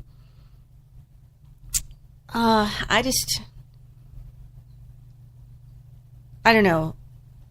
I didn't follow the story from the very beginning until maybe several weeks after it happened. So I wasn't in on the early reports. I had to go back and get up to speed on that. But for some reason, investigators who look into this officially really like that pilot suicide as the most likely. They seem to really glom onto it. They said, how could a modern aircraft tracked by radar and satellite simply disappear? Because the pilot wanted it to. And going back, I'm not trying to put forth that that's the reason. And going back to the Rothschild thing that I keep bringing up is that, they were slated to benefit I guess to get around $16 billion worth of money. You're saying the pilot was in on it with him? No. The Rothschilds. Yeah, I'm saying he was in on it with them. Maybe he was. You mean told by them to do this? It is possible to offer threatened. somebody or offer him, hey, I'll give you X amount of dollars. Well, threaten his family or something if you don't, burn comply his plane. and do what we need you to do. But $16 billion earns That's 16 a lot. At the cost of, say, 300 passengers. It's that's chilling. It is chilling. And when you start talking about people that, make, I was talking to you earlier about Jeff Bezos of Amazon making $11 million an hour. God, dang it. And how, could you imagine a few thousands here and there? It's insignificant. I need Amazon in my life. But what I'm getting at here is that, it was almost like the story of it wasn't worth Microsoft, Bill Gates, if $100 fell on the ground, was it worth his time to pick it up? And no, it's not, because he's still making cash over cash. So what I'm getting at here is, what are a few hundred people dying for $16 billion in their pocket? It's so cold. It is. It's very cold. So cold. And somebody on that flight might be working on a cure for cancer. Mm-hmm. Now they're gone. Right. Well, Something you like had that. 4 scientists working on state-of-the-art technology that could revolutionize the world as we know it, and now they're gone. And these patents, where did they go? To a conspiracy theory that we've all talked about, and then most recently on our program, the Rothschilds. I hate to get all in that conspiratorial. Yeah, but it is a lot of stuff that makes you go and I just the suicide thing I'm not going to buy. I don't. And the pictures. What about it being on autopilot and both pilots being incapacitated? Now that I could see something happen where. How about that? Where if some kind of catastrophic event happened, like going back to the batteries.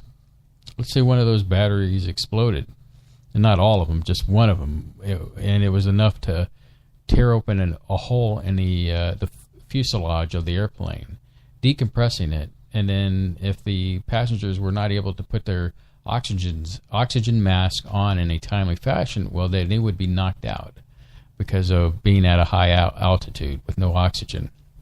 And then,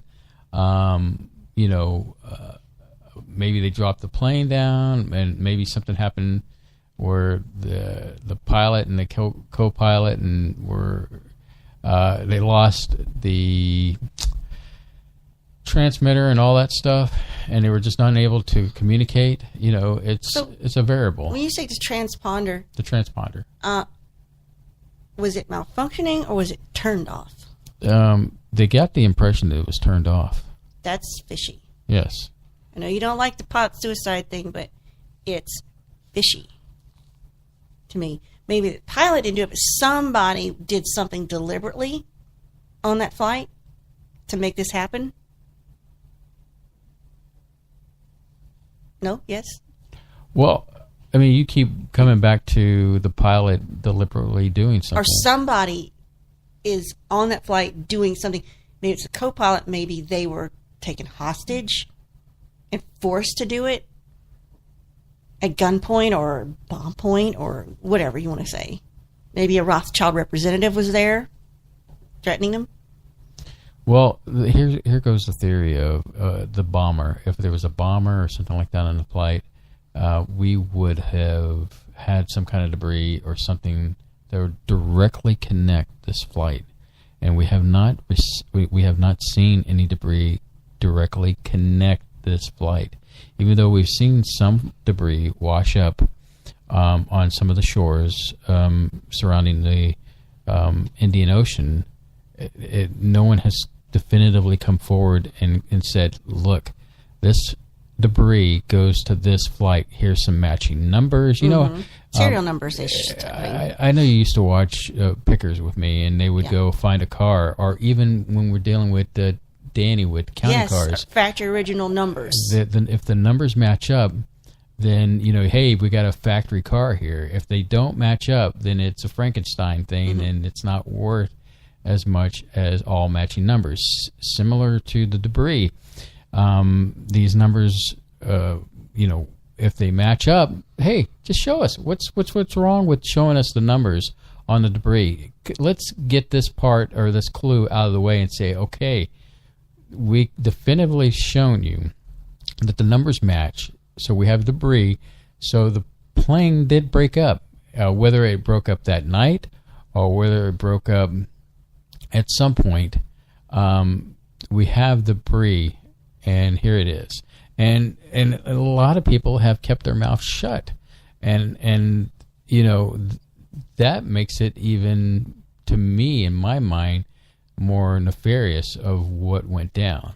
2 guys with phony passports on the plane. Well, that's another thing altogether. But they said neither of those people had terrorist links, but that doesn't mean maybe that was their first day on the terrorist job. I hate to say how many shows we've seen where people have been given new passports and identities, and it's like the NSI or the CIA, or, you know, just to like covertly do some kind of clandestine operation. You know, we've seen it so many times in movies.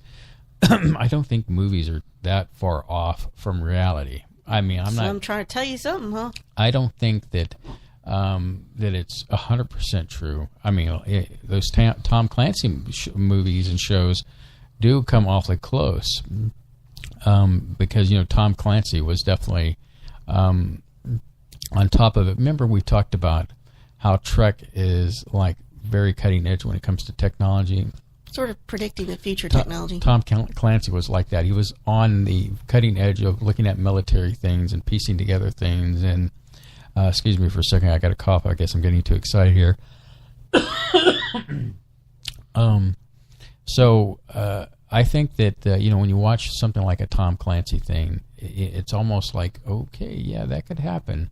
And so plausible scenario. So I don't put it past our government, of all things, to fabricate a situation. Oh yeah, and you know, 9/11. Right. 9/11. There are a lot of mysterious questions that still remain for that. As people, we're drawn to a mystery, and it's so hard to walk away from not trying to figure it out. You know, once it's in front of us, it's like, okay. But it's also the same situation where, be careful, when you open that box, you can't unsee what you've seen once you've opened the box. And that's why Pandora's box, that story, is so interesting, in the sense of once you open it up, there's no going back. Once you see the truth, whether it be good or bad, you know, it is what it is. You think you're better off not knowing in a situation? You could play the naive child and be blissfully happy for the rest of your life. But then again, if you feel like, I don't know, I mean, that goes into the question of, do you take the red pill or do you take the blue pill? That ties in nicely with last week, what we showed. Yeah, because, I mean, do you want to be remain in the matrix and not know anything any other wiser, or do you want to go ahead and find out the truth of how the universe works? Well, this same article I'm looking at says it's all assumption and supposition and opinion. They have no corroborated facts to back up any of it. We've never had anything corroborated. The wreckage would dispel and corroborate all these theories, and the crews are still looking for it as recently as this year. Like I said, $70 million has been dropped on it by a Texas company called Ocean Infinity. The mission scanned 500 square miles a day in a 3-month search. They did exceptionally well, but they found no traces. So basically, you got a lot of hooey, but there are a lot of things. Fact, there were these batteries that were loaded on the airplane at the last minute. Fact, there were 4 scientists on board that had incredible technology that could revolutionize the world that we know as of today. Fact, the airplane's transponder was turned off. That is fishy. Let's see what else. Fact, there were 2 passengers with fake passports that were on this plane. And that's some of the handful of things. I think there was a radar thing that I can't remember the exact details on that situation, but the radar doesn't necessarily lie unless you're talking about ghosting. And what I mean by that is where if you had the transponder turned off and you tried to get close to another vehicle with a transponder, you could piggyback along with them and then get where you needed to go. It's like hiding, Hiding. Your signal. And I call it ghosting because that's... No, they actually did say that in an article, ghosting. Yeah. What you just described. But those are a handful of facts. Well, this one guy, he's called Peter McMahon. Yeah. He's a mechanical engineer and an amateur crash invader. And I can't talk anymore. Investigator. And he said he spent years combing the Indian Ocean and Google Earth looking for the plane. So he said he thinks it was shot down, and he believes that the U.S. officials were refusing to search and help search that area, and we are withholding information from the public. And they made sure that all the information received has been hidden from the public, even our government. They don't want it found out. It is full of bullet holes, which will only open another inquiry. This is like you're saying Pandora's box, and this could be on our way to really bad tensions between countries that could lead to something. But they're saying that dude's claims are so baseless. So don't take him seriously. Well, I think we live in a world today where, for the longest time we've been told, "Hey, look at my right hand. Look at my right hand." People telling the public, governments or whatever, people of authority saying that, while the left hand is doing something different. And so, it's not beyond our thinking because of so many things we've seen our own government do that questions the very fabric of... I believe them capable of anything. And I hate to sound like a broken record here. We're in a time where we can't trust our own media. We can't trust the NBC, CBS, Fox News for that matter. We're talking about that media, and then now we're talking to a point where can we even trust the Facebooks, the Twitters? Absolutely not. It's getting to a point where we need that voice in the night that tells us that, hey, this is what's going on. Keep your eyes open and keep your ears unplugged. Yeah, but they censor them or get rid of them altogether when you do that. That's what I've noticed. So do you think it could have been remotely hijacked, cyber, taken over? They did something to the plane remotely. Right, take over the plane digitally. Put the new coordinates in, right? Once again, we've seen and heard stories of remote control of planes like that. Is it plausible? I think maybe to some degree. By a hacker. Sure. If this is a theory, then could be a hacker, or it could be connected to the facts that we know. They're saying the cargo manifest was wrong for this flight. Again, making it fishy. Right. They're saying Vladimir Putin knows all about this and what happened and where it's at. Sure. Let's say Putin knows everything, and he's the mastermind behind this. Now, I laugh at that point, but remember, it wasn't too long after the missing flight that we have the downed Malaysian flight over the Ukraine. And, so... And there's a lot of things I've heard about that particular flight of some of the bodies that didn't... Really? Yeah, bodies were found that weren't bleeding. Bodies were found where the mouth was blue. Just different things that, like, for example, bodies that had been in freezers kind of situation and then put onto a plane. And then so that they'd actually have live bodies, They found passports that were practically brand new. Okay, maybe that goes in with this one. Maybe that marries with this one. This is kind of strange. The pilot wanted to create the world's greatest mystery. I don't know, by murder-suicide or just, hey, I want to create an unsolvable thing. And, of course, North Korea took it. Oh, here's one. Here's one I forgot to mention. You know where the flight is, babe? It's on the moon. Let me guess.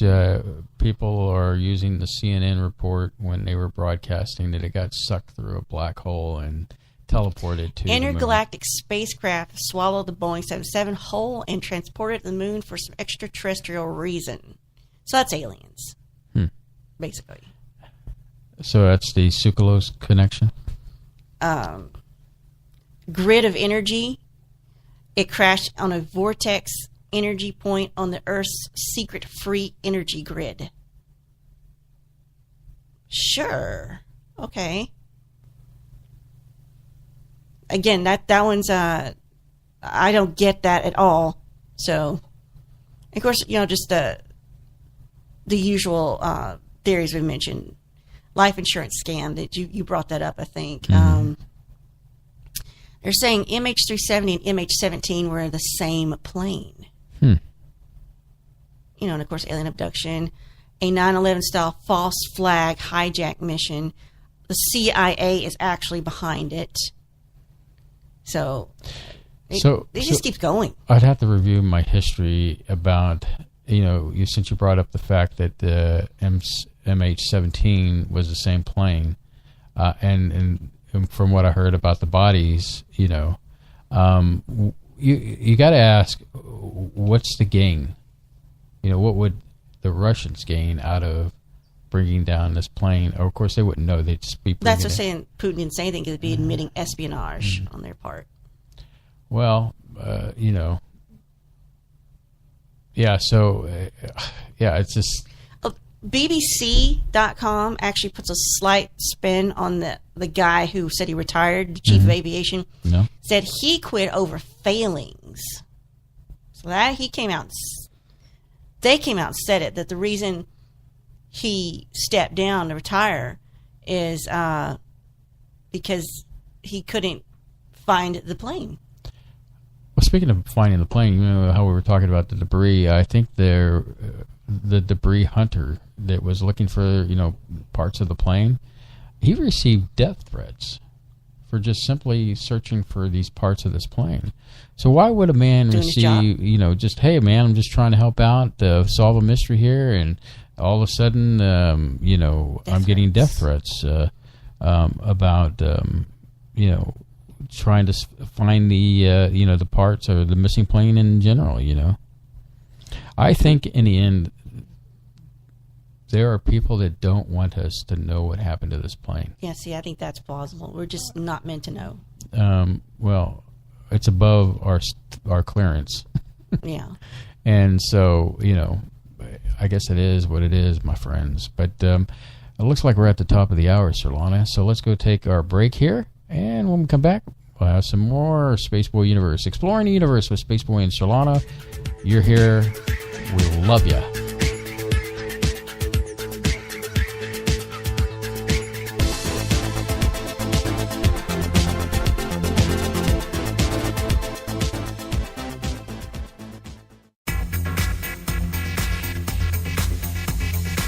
You are listening to Spaceboy Universe on the SBU network.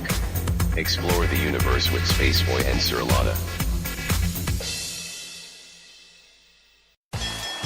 The epic battle begins this Friday. Direct from ringside at Laser Death Melt Pit.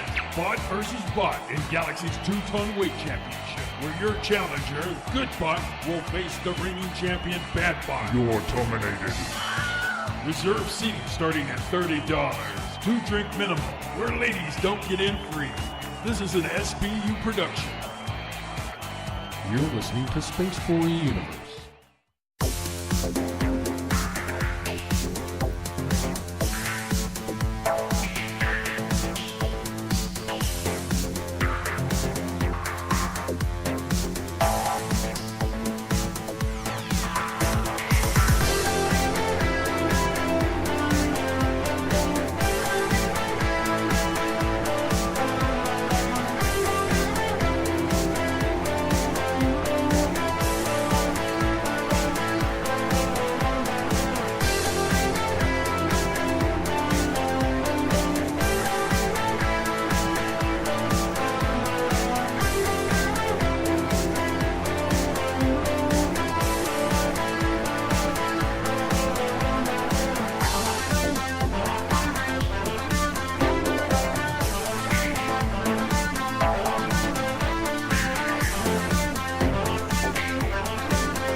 You are listening to Spaceboy Universe. Here are your hosts, Spaceboy and Surlana. All right, so we're all geared up for this last hour. We're a little bit lighter, and we're having some Hawaiian rolls. Right, Surlana? Yes, that's correct. I just had to run out here and grab some before they're all gone. Yes. So, your final thoughts on this? Not to make light of it, but the missing flight is an enigma wrapped in a mystery, wrapped in a riddle. And I don't think we're ever going to know because someone doesn't want us to know. That is true. I agree with you. And I think over time, maybe we'll find an answer to it. And what do you think, Surlana? I did that on purpose because she just took a big old bite out of a Hawaiian roll. And she's like... Anyway, so interesting topic. And like I said, for me... I'll keep an eye on it, too. It's not... I mean, I don't think there's going to be any breaking news, but maybe some new wacky theories will come out later on. Well, I think that, from my angle, I think there might be that technology angle. Obviously, just like you, I don't think that this is going to ever be solved. It's like an onion. There's many layers to it. And, but interesting. I did learn more this time than the last time we talked about it. I learned more about the different strange things about the flight. You said the batteries, two of the weird passengers, the manifest, the pilots, the going off course. Weird voice crack there. What are you turning into, Morty over there? Yeah, Morty going through puberty. Okay, well, there you go. So we move from talking about this missing airplane to what do you got? Well, something slightly more indifferent. I love the site cracked.com, and I don't get to go there often, mostly because I don't remember, and time constraints, mostly. So I had been there this week, and I found some interesting things that might be kind of cool talking points for us here. Now, this article I'm looking at on crack.com is titled 5 Secret Things That Won't Be Made Public Till After We're All Dead. Not all of us, but most of us, let's say. People over a certain age. Definitely you and me. Okay. Let's put it that way. Number 5. We won't see till after you and I are dead. Jackie Kennedy's blood-spattered suit won't be seen until 2103. Wow. Why so long on that? Well, in case some of you youngins don't know what I'm talking about. Now, before you get into it and jump into that, let's point out that recently the JFK documents were supposed to be released. And what happened there? What happened in Dallas. And what happened? Some of the stuff was released, but it's still a lot of stuff is redacted. Mm-hmm. It's like, well, what was the point of that? You know? Yeah. So this did happen before I was born, but not that far before. President John F. Kennedy was assassinated in 1963 in Dallas, Texas. When he was shot, of course, some of the blood spattered onto his wife, who was sitting next to him, onto her outfit and her little hat, which stained him forever. She insisted on keeping that suit. I don't know why. She kept it on during Lyndon Johnson's presidential swearing-in ceremony. Mm-hmm. Yeah. She wanted everyone to see what they have done. So she must have known it was an inside job. And I think it was Dulles behind it. Alan Dulles. Remember we talked about that. So, yeah. Because he led the investigation and he had been fired by Kennedy, so he had an axe to grind, right? Right. So she kept it and she wore it as sort of an FU thing. But then what happened to it, right?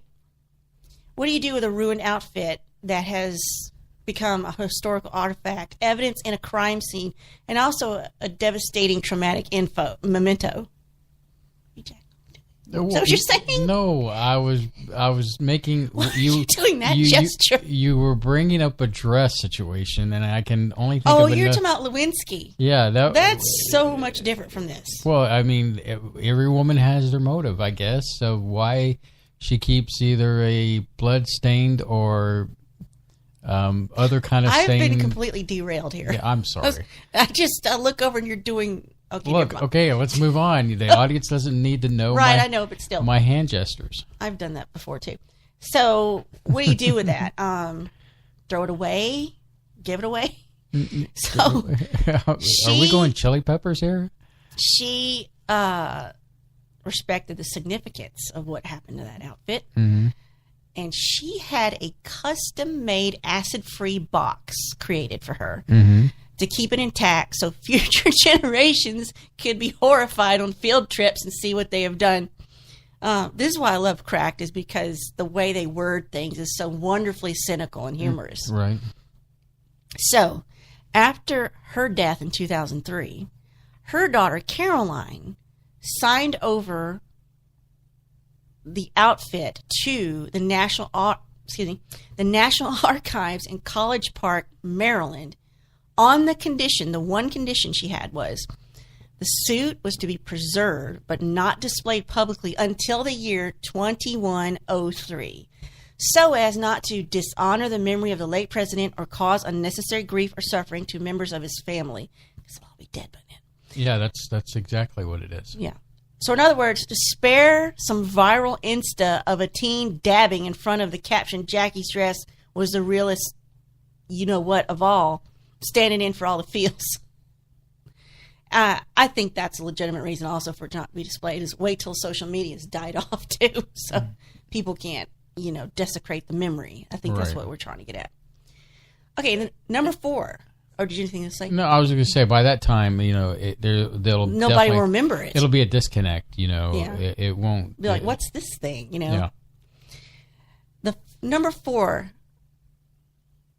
thing we won't see till most of us are dead. John Malkovich made a movie that won't be released till 2115. You know about this? I do know about this, and I never heard of this. Yeah, I mean, I've seen. I want to say I've seen clips, of the movie, and I find it fascinating. They'll be dead by then too. That everybody that was probably even involved, unless it's that AI situation I was talking about in the banter earlier, where but yeah, I think that's fascinating. Interesting. November 2115 is also the same month current slate of Marvel movies will wrap up. So I can't, let me see, Roman numerals, 10, 11, 12, 13. You got an X and 3 I's after it. That's 13? 13. I have to sit there and read it like an analog clock. Okay, Louis the 13th Cognac, whoever or whatever that is, right, sponsored a movie written by and starring John Malkovich that won't be released for a full century. In honor of the 100 years it takes to make each bottle of Louis XIII. Okay, it's a cognac. It really is an alcohol. Mm-hmm. They locked the finished film in a time-locked safe that won't be opened until November 18th, 2115, the anniversary of your birthday / death, I guess. Because that is your birthday. Well, I guess if you're going to celebrate it, you might as well celebrate it with some cognac and nice and John Malkovich. Also be the date of the film's premiere, which 1,000 people around the world received an invitation to, passed down to their descendants in order for them to attend the premiere. Really? So, 100 years from now, somebody's great, whatever grandchild will get to see this movie. It's titled 100 Years. And it is a terrific, emotionally charged film. Not to be outdone, Pharrell Williams has also recorded a song called 100 Years for the Cognac Project that was sealed up for a century. That way people in 2115 can experience the same thrill that we all would today if we got to hear some unreleased ragtime song from 1918 by a musician historians are vaguely aware of. So I don't feel like I'm missing out there, you know. All right, the number 3 on this list of things that we won't ever see because we'll be dead. Get ready for an all-new 1010 comic coming in the year 2052. Okay. I don't know if you're familiar with 1010. I am. The cartoon comic. I will be 50. I'll be going into my 90s. Yeah. Or my robot version will be... The AI that's left of you. Well, the creator of 1010 died in 1983.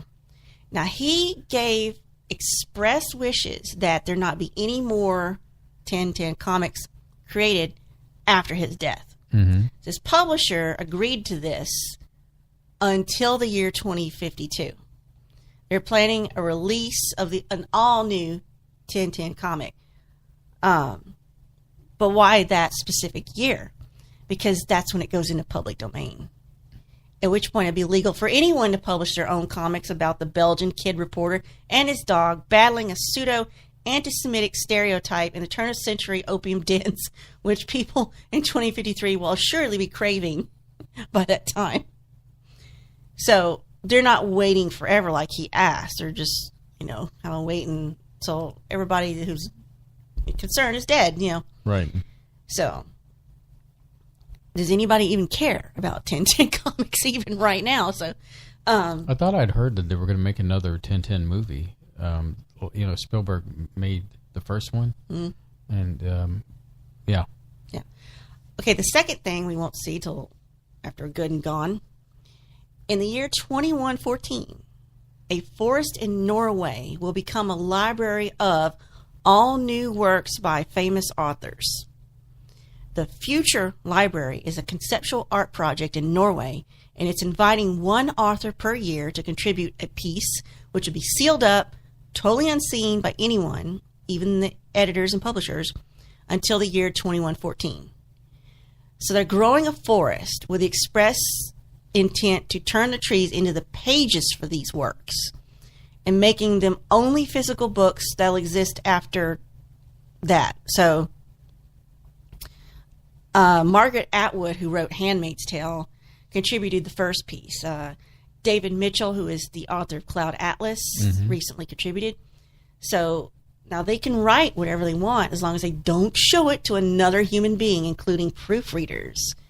They have to delete any digital evidence afterwards, and they have to be dead by the time anyone gets to see it. So it's the ultimate writer's dream. It's that I've never heard of that one. That's interesting. But again, but is there anyone really going to care? So now this one is fascinating. This is real.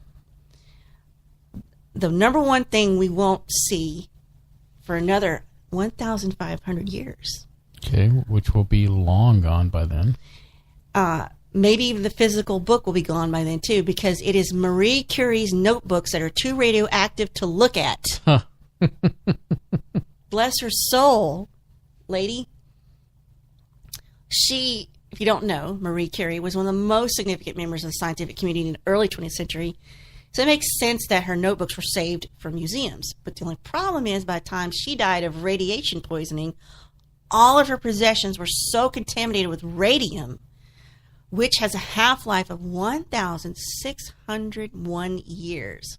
They had to be, all her stuff had to be sealed in lead-lined boxes. So if you visit Pierre and Marie Curie collection at the Bibliothèque Nationale in France, some of her personal possessions require special clothing to be handled, and you have to sign a waiver before you can even look at them.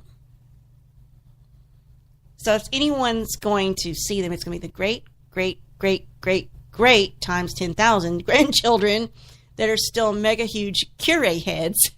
They might be able to safely thumb through her books around the year 3535. Wow. That must have been a buttload of radium. Well, just learning to deal with that stuff and experimenting, That's pretty fascinating, don't you think? Mm-hmm. Oh, yeah. All right. Also on Cracked, I saw this one, and it's more of a visual thing, but I can read it off. So, 18 mind-blowing examples or ways technology has changed in a short time.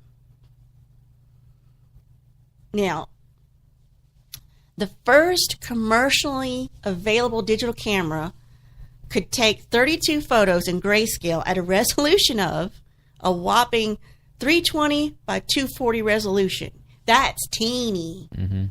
Reminds me of the Game Boy taking pictures. And this was the Dicam Model 1, $995 in the year 1990. Now, you can get a child's camera, full color, 5 times the resolution, 128 times the memory, also makes movies, and it's only $33.50 in 2018. And it's a toy. Mm-hmm. Resolution on cameras nowadays is just spectacular. We're reaching a point where I was reading an article about how, what's the point in going beyond 4K on a television? They have 8K now. Because our eyes can't process it. I mean, sure, we'll look at it and it'll just seem like we're looking out a window. But you're right. It's so ridiculous. It's like, why don't you just get the actors to come to your house and just act it out in front of you? That's the highest resolution possible, is right in front of your face. So. Right. See, so going to see a play live must be like the ultimate resolution. Yeah, exactly. You know what I'm saying? But how's that, I had heard at one point James Cameron working on technology. James Cameron? I'm sorry. Just like you. I'm sorry, but I'm just going to talk the way I can talk now. Anyway, so... we're having a discussion after this show. Yeah, so, anyway, the thing is that James Cameron was trying to process or create new technology where we could see 3D images without wearing glasses. That would be nice. So I can only imagine that the next technology coming down the pipe for viewing would be 3D images without the glasses. Okay. I guess that's what I'm saying here is that I derailed the train, or did you go into lag mode there? Was it my Tammy Wynette voice that I did earlier, or no? Okay. I'm staring at the almost faded spot where you dabbed your head that one time. So anything to make you feel good. Yeah. The prevalence of smartphones in this country has skyrocketed just in this past decade. Check this out. Okay. Between 2005 and 2016, the number of smartphone owners went from 2% to 81%. Now you just can't put the dang thing down, right? No, I know we don't. Now, back in the 1950s, computers relied on a technology called transistors, individual transistors, about the size of, I say, a cornflake. Now, the image of this Intel iCore processor is bigger than a transistor cornflake, but it still fits in the palm of your hand. But you have to understand, the Intel Core i7 septa-core processor can produce the computational power of approximately 1 billion transistors. Mind-blowing. And once we start going down the story of the path of the quantum computers, your mind will be blown even further. Yeah, but I've got to research to understand it, because every time you say that, I'm like, I don't know what you're talking about. Quantum computing. Check this out. You technology nerd over there.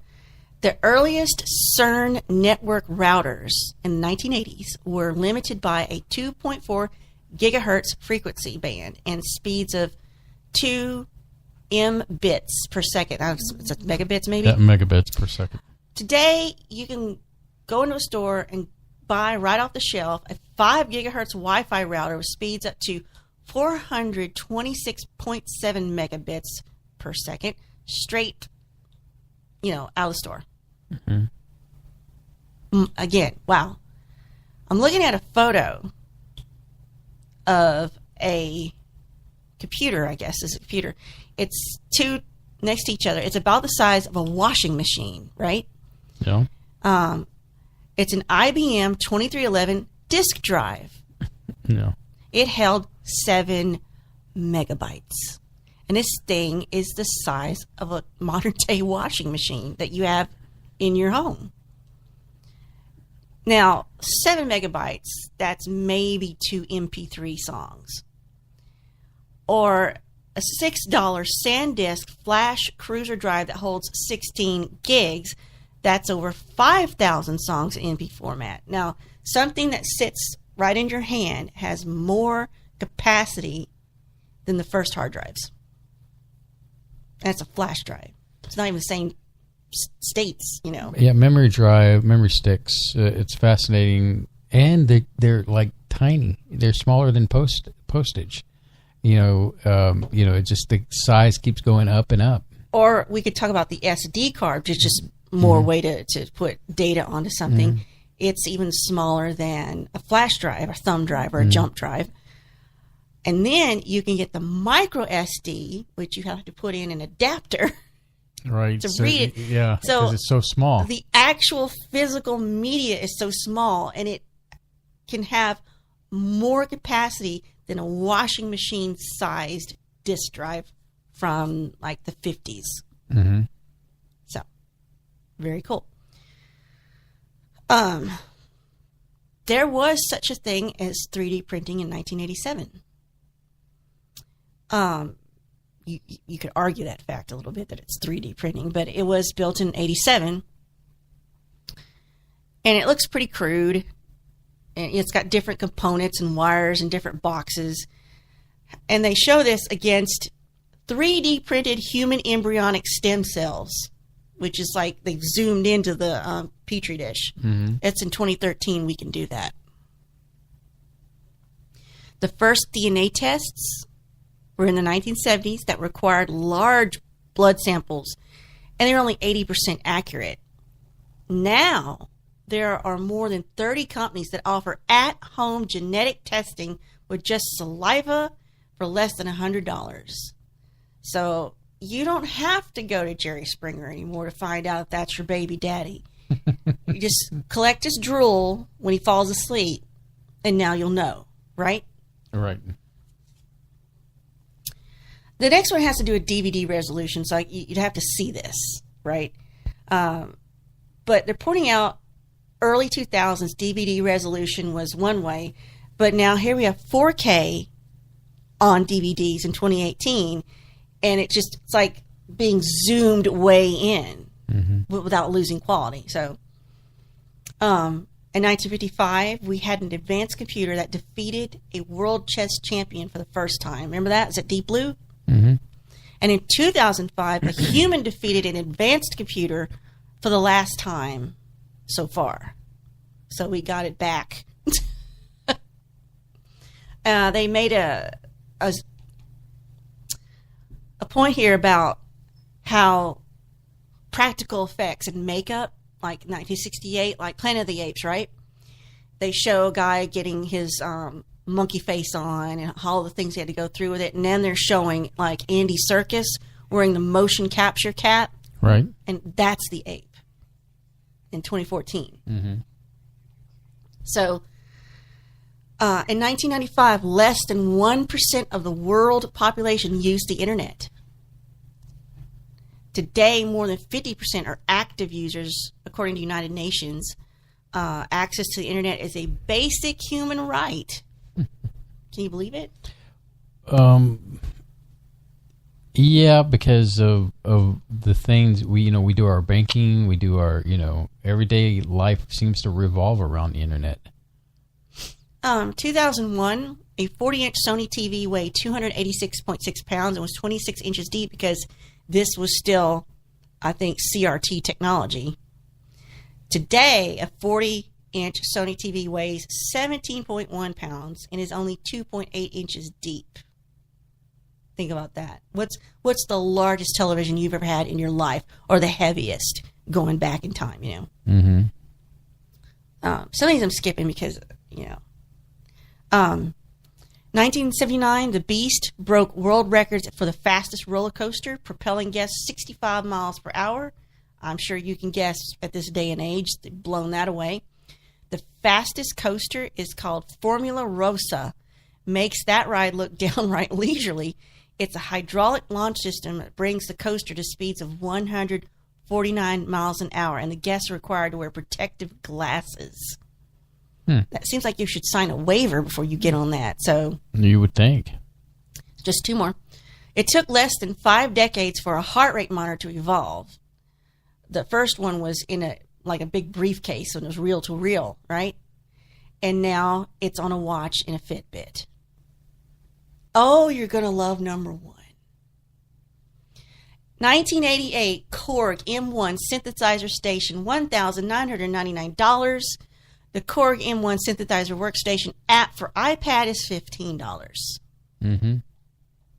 How about them apples? Them apples are pretty tasty. All right, so we're at the bottom of the hour. When we come back, we'll talk more about the universe.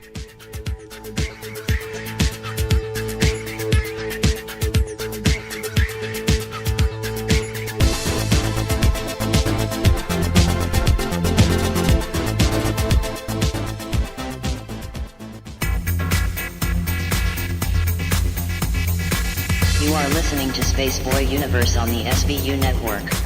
Explore the universe with Spaceboy and Surlana.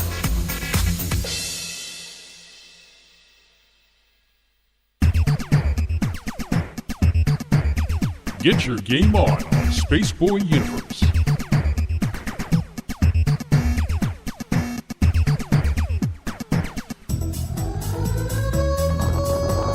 Level up with Spaceboy Universe.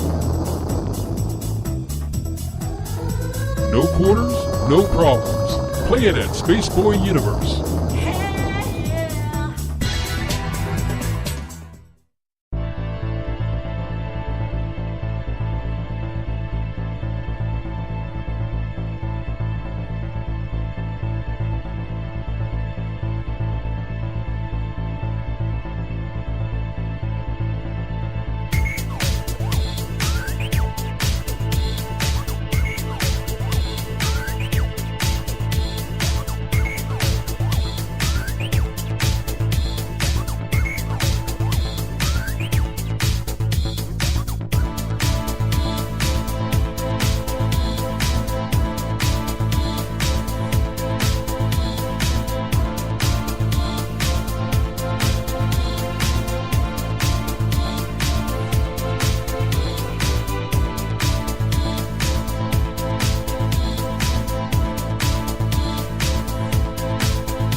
You are listening to Spaceboy Universe.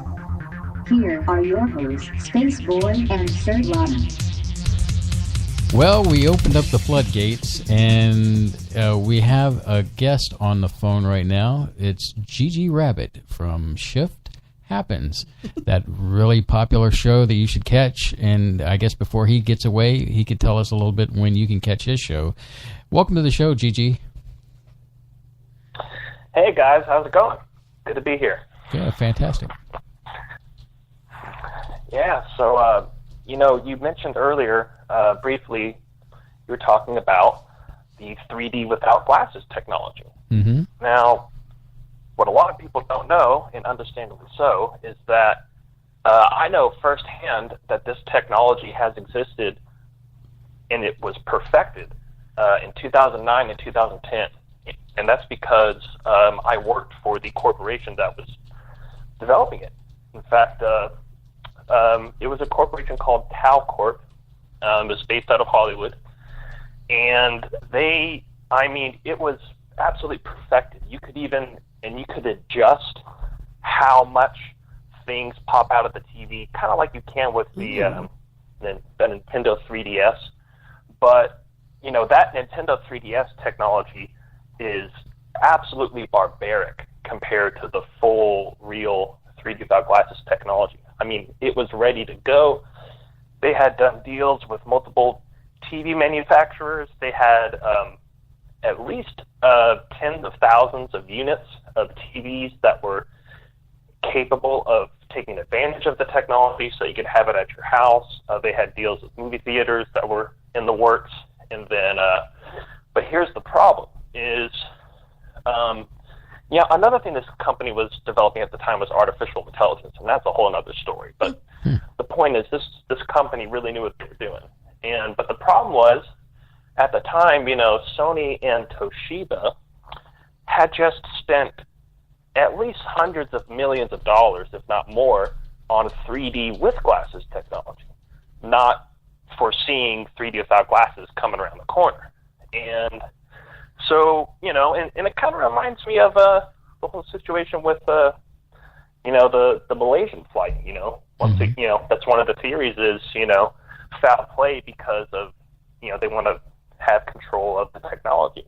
But in this case, it's probably more about money, but the technology was the reason why. And so what happened was, I'll leave the corporation's names out, but every single person listening to the show has either a TV or a monitor or headphones made by both of these corporations. I mean, the biggest brands out there. Mm-hmm. And so first, they offered to buy the technology, quite a lot of money, but the corporation declined. And then they just offered them a deal to just stop, to just not come out with it yet, just wait until they can catch up, and they denied that too. And then after that point, a lot of crazy stuff started happening. Like for example, at one point, we caught a Los Angeles police officer, an LAPD officer, breaking into our apartment to the office, where a lot of, looking through our computers and our files, trying to get any information on the technology that they could, and turns out, he was hired by one of these said corporations that was, trying to get their hands on it. And a lot of crazy stuff started happening after that. But sure enough, they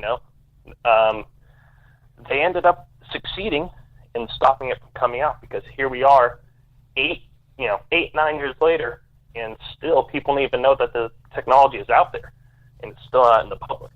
And I've seen it myself. I've worked with it, and I just figured, once you brought that up, I was like, man, I bet nobody knows about this. So I figured I'd call and let you guys give you the scoop on that. Yeah. Well, it is fascinating, and I'm not surprised when you hear stories of technology being held back for one reason or another, or even the story about a company coming in, we'll give you lots of money for this, and it sounds like a bad 80s movie when I start thinking about it, where you have these corporate greed guys come in and, hey, we want to buy you out. And the good guys are like, no, I don't want to be bought out. I like, what I have. And then the thugs come in and try to beat them up or, and take them out. So, I hate when the world gets in the situation where, you're of the same mindset as I am, because we're a part of a community that just believes that we're tired of the BS.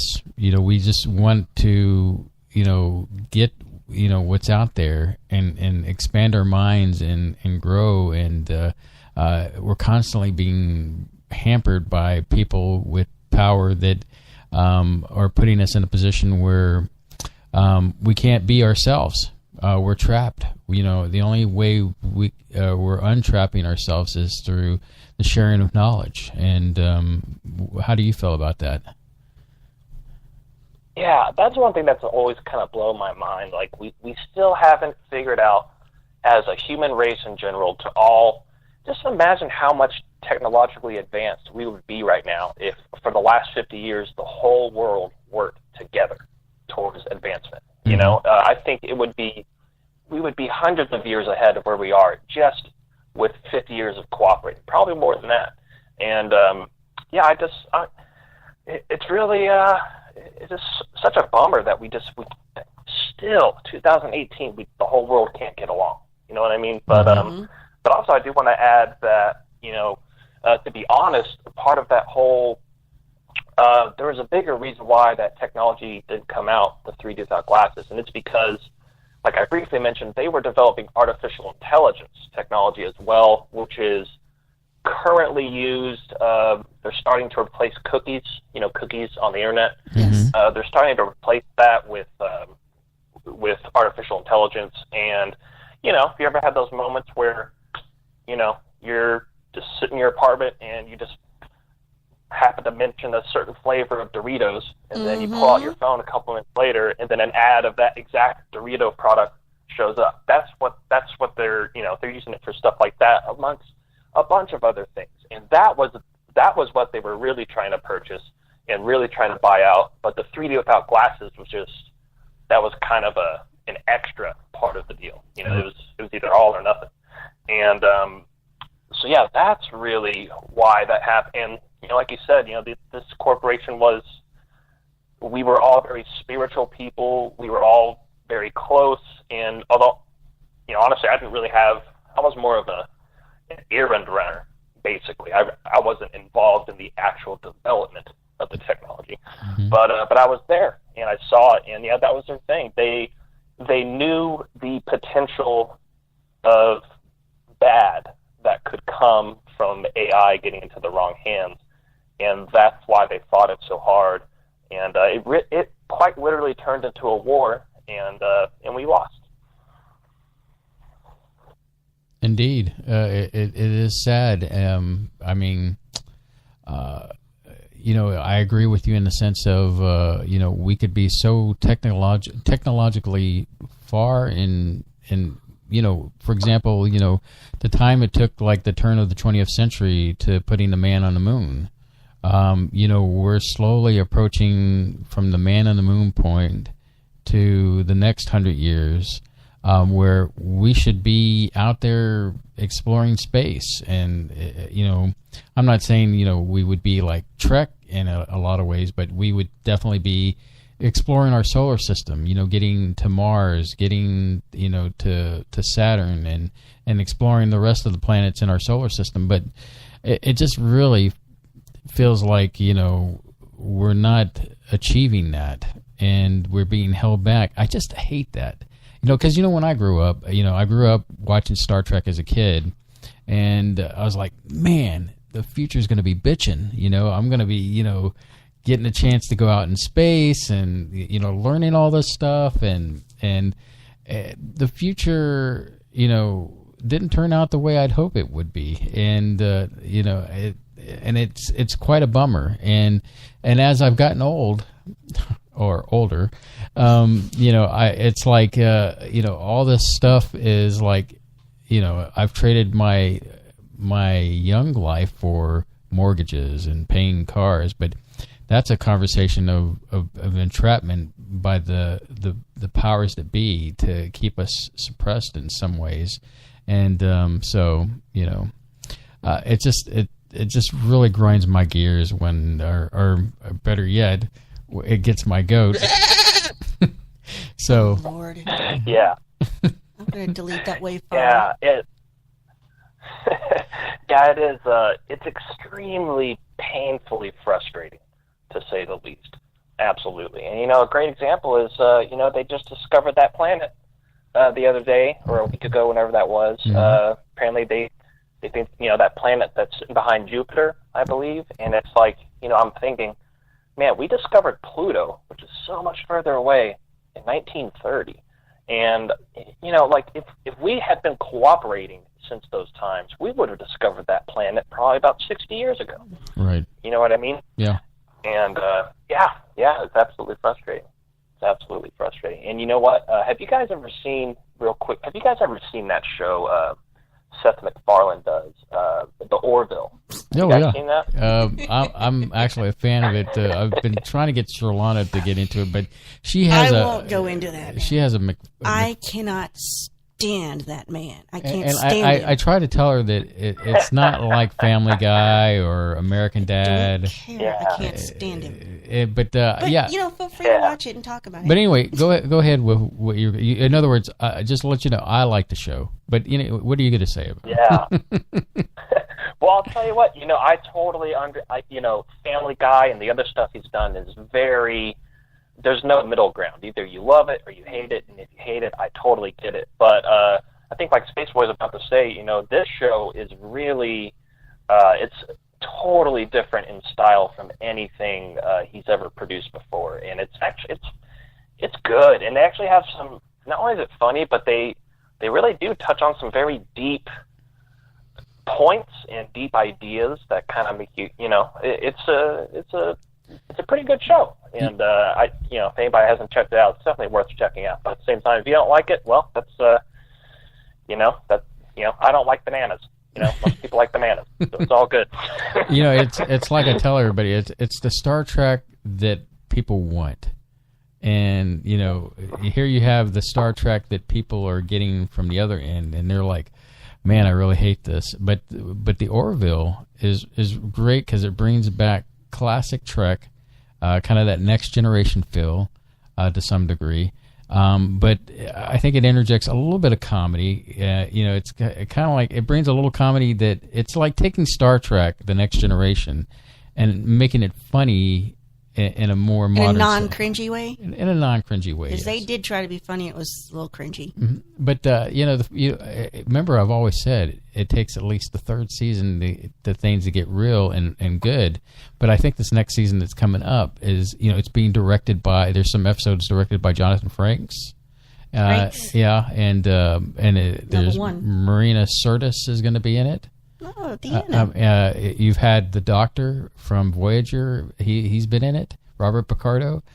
So, you know, it's got a lot of Trek actors in it, and so yeah, it's a fabulous show. You got my thumbs up on that one. Yeah, they make sure to give many nods to Star Trek throughout the series. Absolutely. And so yeah, there you go. And yeah, with that, you know, are you guys closing down in about 12 minutes, or you go longer? Well, yeah, our midnight hour is, you know, we turn into a pumpkin afterwards. So, yeah, yeah, so 12 minutes. But all right. Before well, you go, yeah. I was going to say, okay, go ahead and plug your show. You know, you do have a show that you do, and tell us a little bit about it, and if you got any other social media to go along with it, let the audience know. Right. Yeah, absolutely. Thanks, man. Yeah, so me, along with my co-host Cortana, which I'm sure y'all know who she is, and yeah, so we do a show called Shift Happens. It airs on the Fringe FM every Friday night from 7 to 9 Pacific. That's 9 to 11 Central. And yeah, you know, we cover a lot of similar topics that Spaceboy and Surlana do. Everything from UFOs to occult stuff, spirituality, alternative health, conspiracies, you name it. And we've got a show on it. And so, yeah, that's what we do. You can check us out. Just type Shift Happens Podcast anywhere. We'll pop up. ShiftHappensPodcast.com is our website. And definitely follow us on Twitter. That's where a lot of the action is happening. It's at Shift Happens Pod. And we're also on OnStellar, which we've been OnStellar has been very good to us, and it's a really cool community, and we're pretty active on there as well. So definitely say hello on OnStellar on Twitter. And with that, Spaceboy and Surlana, great show as always, and thanks for having me on, and I'll talk to you guys sooner than later. Thank you, Gigi, for stopping by. We appreciate you listening, and just a real quick footnote. Your show, along with Dave Cruz with Beyond the Strange, it's great to see our community of broadcasters still making it and still doing it live, and I'm just grateful to see that you're out there still doing it. Absolutely, and likewise with you guys, right back at you. Yeah, it's always we just keep doing our thing, and I think we're putting some good vibes out there. So right back at you, man. Cool. Well, let us know if you need anything, my brother, and we'll see you out in the universe. All right, sounds like a plan. Take care, guys. All right, bye-bye. Bye. All right, we got about I'd say about 6 minutes. Well, it's just enough to reiterate that this is September. It is September. And that the 3rd anniversary of this show is coming up, which will be on the 29th? I think that's the 29th. I don't have a calendar in front of me. But well, that's the 29th, but we officially started on a 28th. The 28th. It's just the way back well, when. The last Saturday of September is the day we celebrate the anniversary. Whenever it falls. We're going to encourage everybody to call in, all Beverly, We'll have some clips, best of, outtakes. Maybe we'll do some top 5, top 10s for you. Mm-hmm. We'll talk about our top 5 guests, or maybe our top 5 topics. Or, we'll also discuss the future of Spaceboy Universe. And, I don't want you to think that we're leaving. No, we're just retooling the show and adding content galore, if you will, so that people can, get more bang for your buck for the universe. Or be branching out to some other media types, let's put it that way. Yeah. As far as next week, we're usually in this situation where we don't have a show, but we do have a show possibility. Well, you gave me an idea. Okay. This today. You gave me an idea of what we could talk about. Okay, now I'm wondering. Hopefully, it's enough for to go 2.5 hours. So. Is it the quantum computing? Yeah, because I don't have the first clue what that is. Well, I guess we'll be talking about quantum computing. What is it? Why is it important? What can it do? Is it going to take over our lives in a bad way? Let's explore those topics. Does it wear shoes? Does it take a bath with a radio? We'll find out the answers to these exciting topics coming out next week on Spaceboy Universe. But yeah, tune in for that. House of Pies show. The house. Boy, I enjoyed my pumpkin pie. The one time we get to go to House of Pies, we went to House of Pies, Gigi. Where were you? We hadn't been in ages. I'm sure he'd probably say, well, you didn't call me. But yeah, it was a good lunch, and finally, it was like pulling teeth. You finally decide, okay, let's go there. So we went. Let's not get into that. So anyway, things they don't tell you when you're going to get married is you'll be hearing this till either day you divorce or die. Is I don't know, where do you want to eat? You think you're going to argue about finance or sexual relations, or you think your spouse is cheating on you. No, it's like, I don't know, what do you feel like having? I don't know, I don't want you to be unhappy and be offended. What do you want? Why don't you just tell me what you really want? You know what you really want, you're just not saying. Till one of you dies. And the man must suffer for it, as I suffer constantly. I think we should just stop eating, and we should get on saline bags and just do it that way. I don't know about you, but since one, the oven hasn't been working. Not anyone's fault, by the way. And two, since I have been losing weight. Well, good for you. Good for well, you. Good for you. Our professional relationship is over now. Don't make me wish that to come true. Oh, well, you keep on saying that, but there's no way you're getting out of this. I've been trying to get blood fired. oath. I've been trying to get fired because I never asked to be hired. Well, the thing is that you can always quit, and then you make. And a then lot there of people, goes the marriage. It will suffer, and then and thanks for roping me into something I can never get out of without materially damaging our relationship. Basically, you know where I'm at every Saturday night. That'd be great. I can know where you're at by not sitting in this room. You could be here every Saturday night without me, or with a different co-host. It's not called just. Well, I mean, it is called Spaceboy Universe. Maybe that's you the wrong named it after you. That way, it's guaranteed it'll always be. The thing is that I am the front man, and the fact is that if I had named it Spaceboy and Surlana at the beginning, you would have said nope. And never been a part of this beautiful thing. That I was about to say something about. Just figured I need to save that for the show 2 shows from now. So yeah, so there you go. And it's literally you roped me into this with no warning. I did not give my permission. But hey, can I sue you? You don't have to worry about running to do laundry anymore during the show.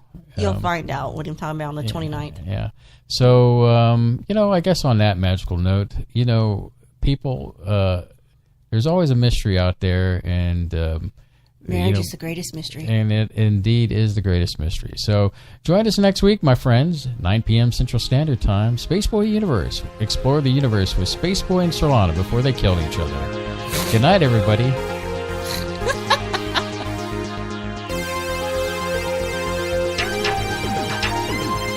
Spaceboy Universe is hosted by Spaceboy and Surlana.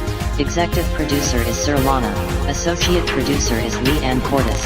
Music production is Spaceboy of SpaceboyMusic.com. Special thanks goes out to Lee Ann K, K28, Dino, Solars Blue Raven, Patrick Sporer, Bob and Beverly N.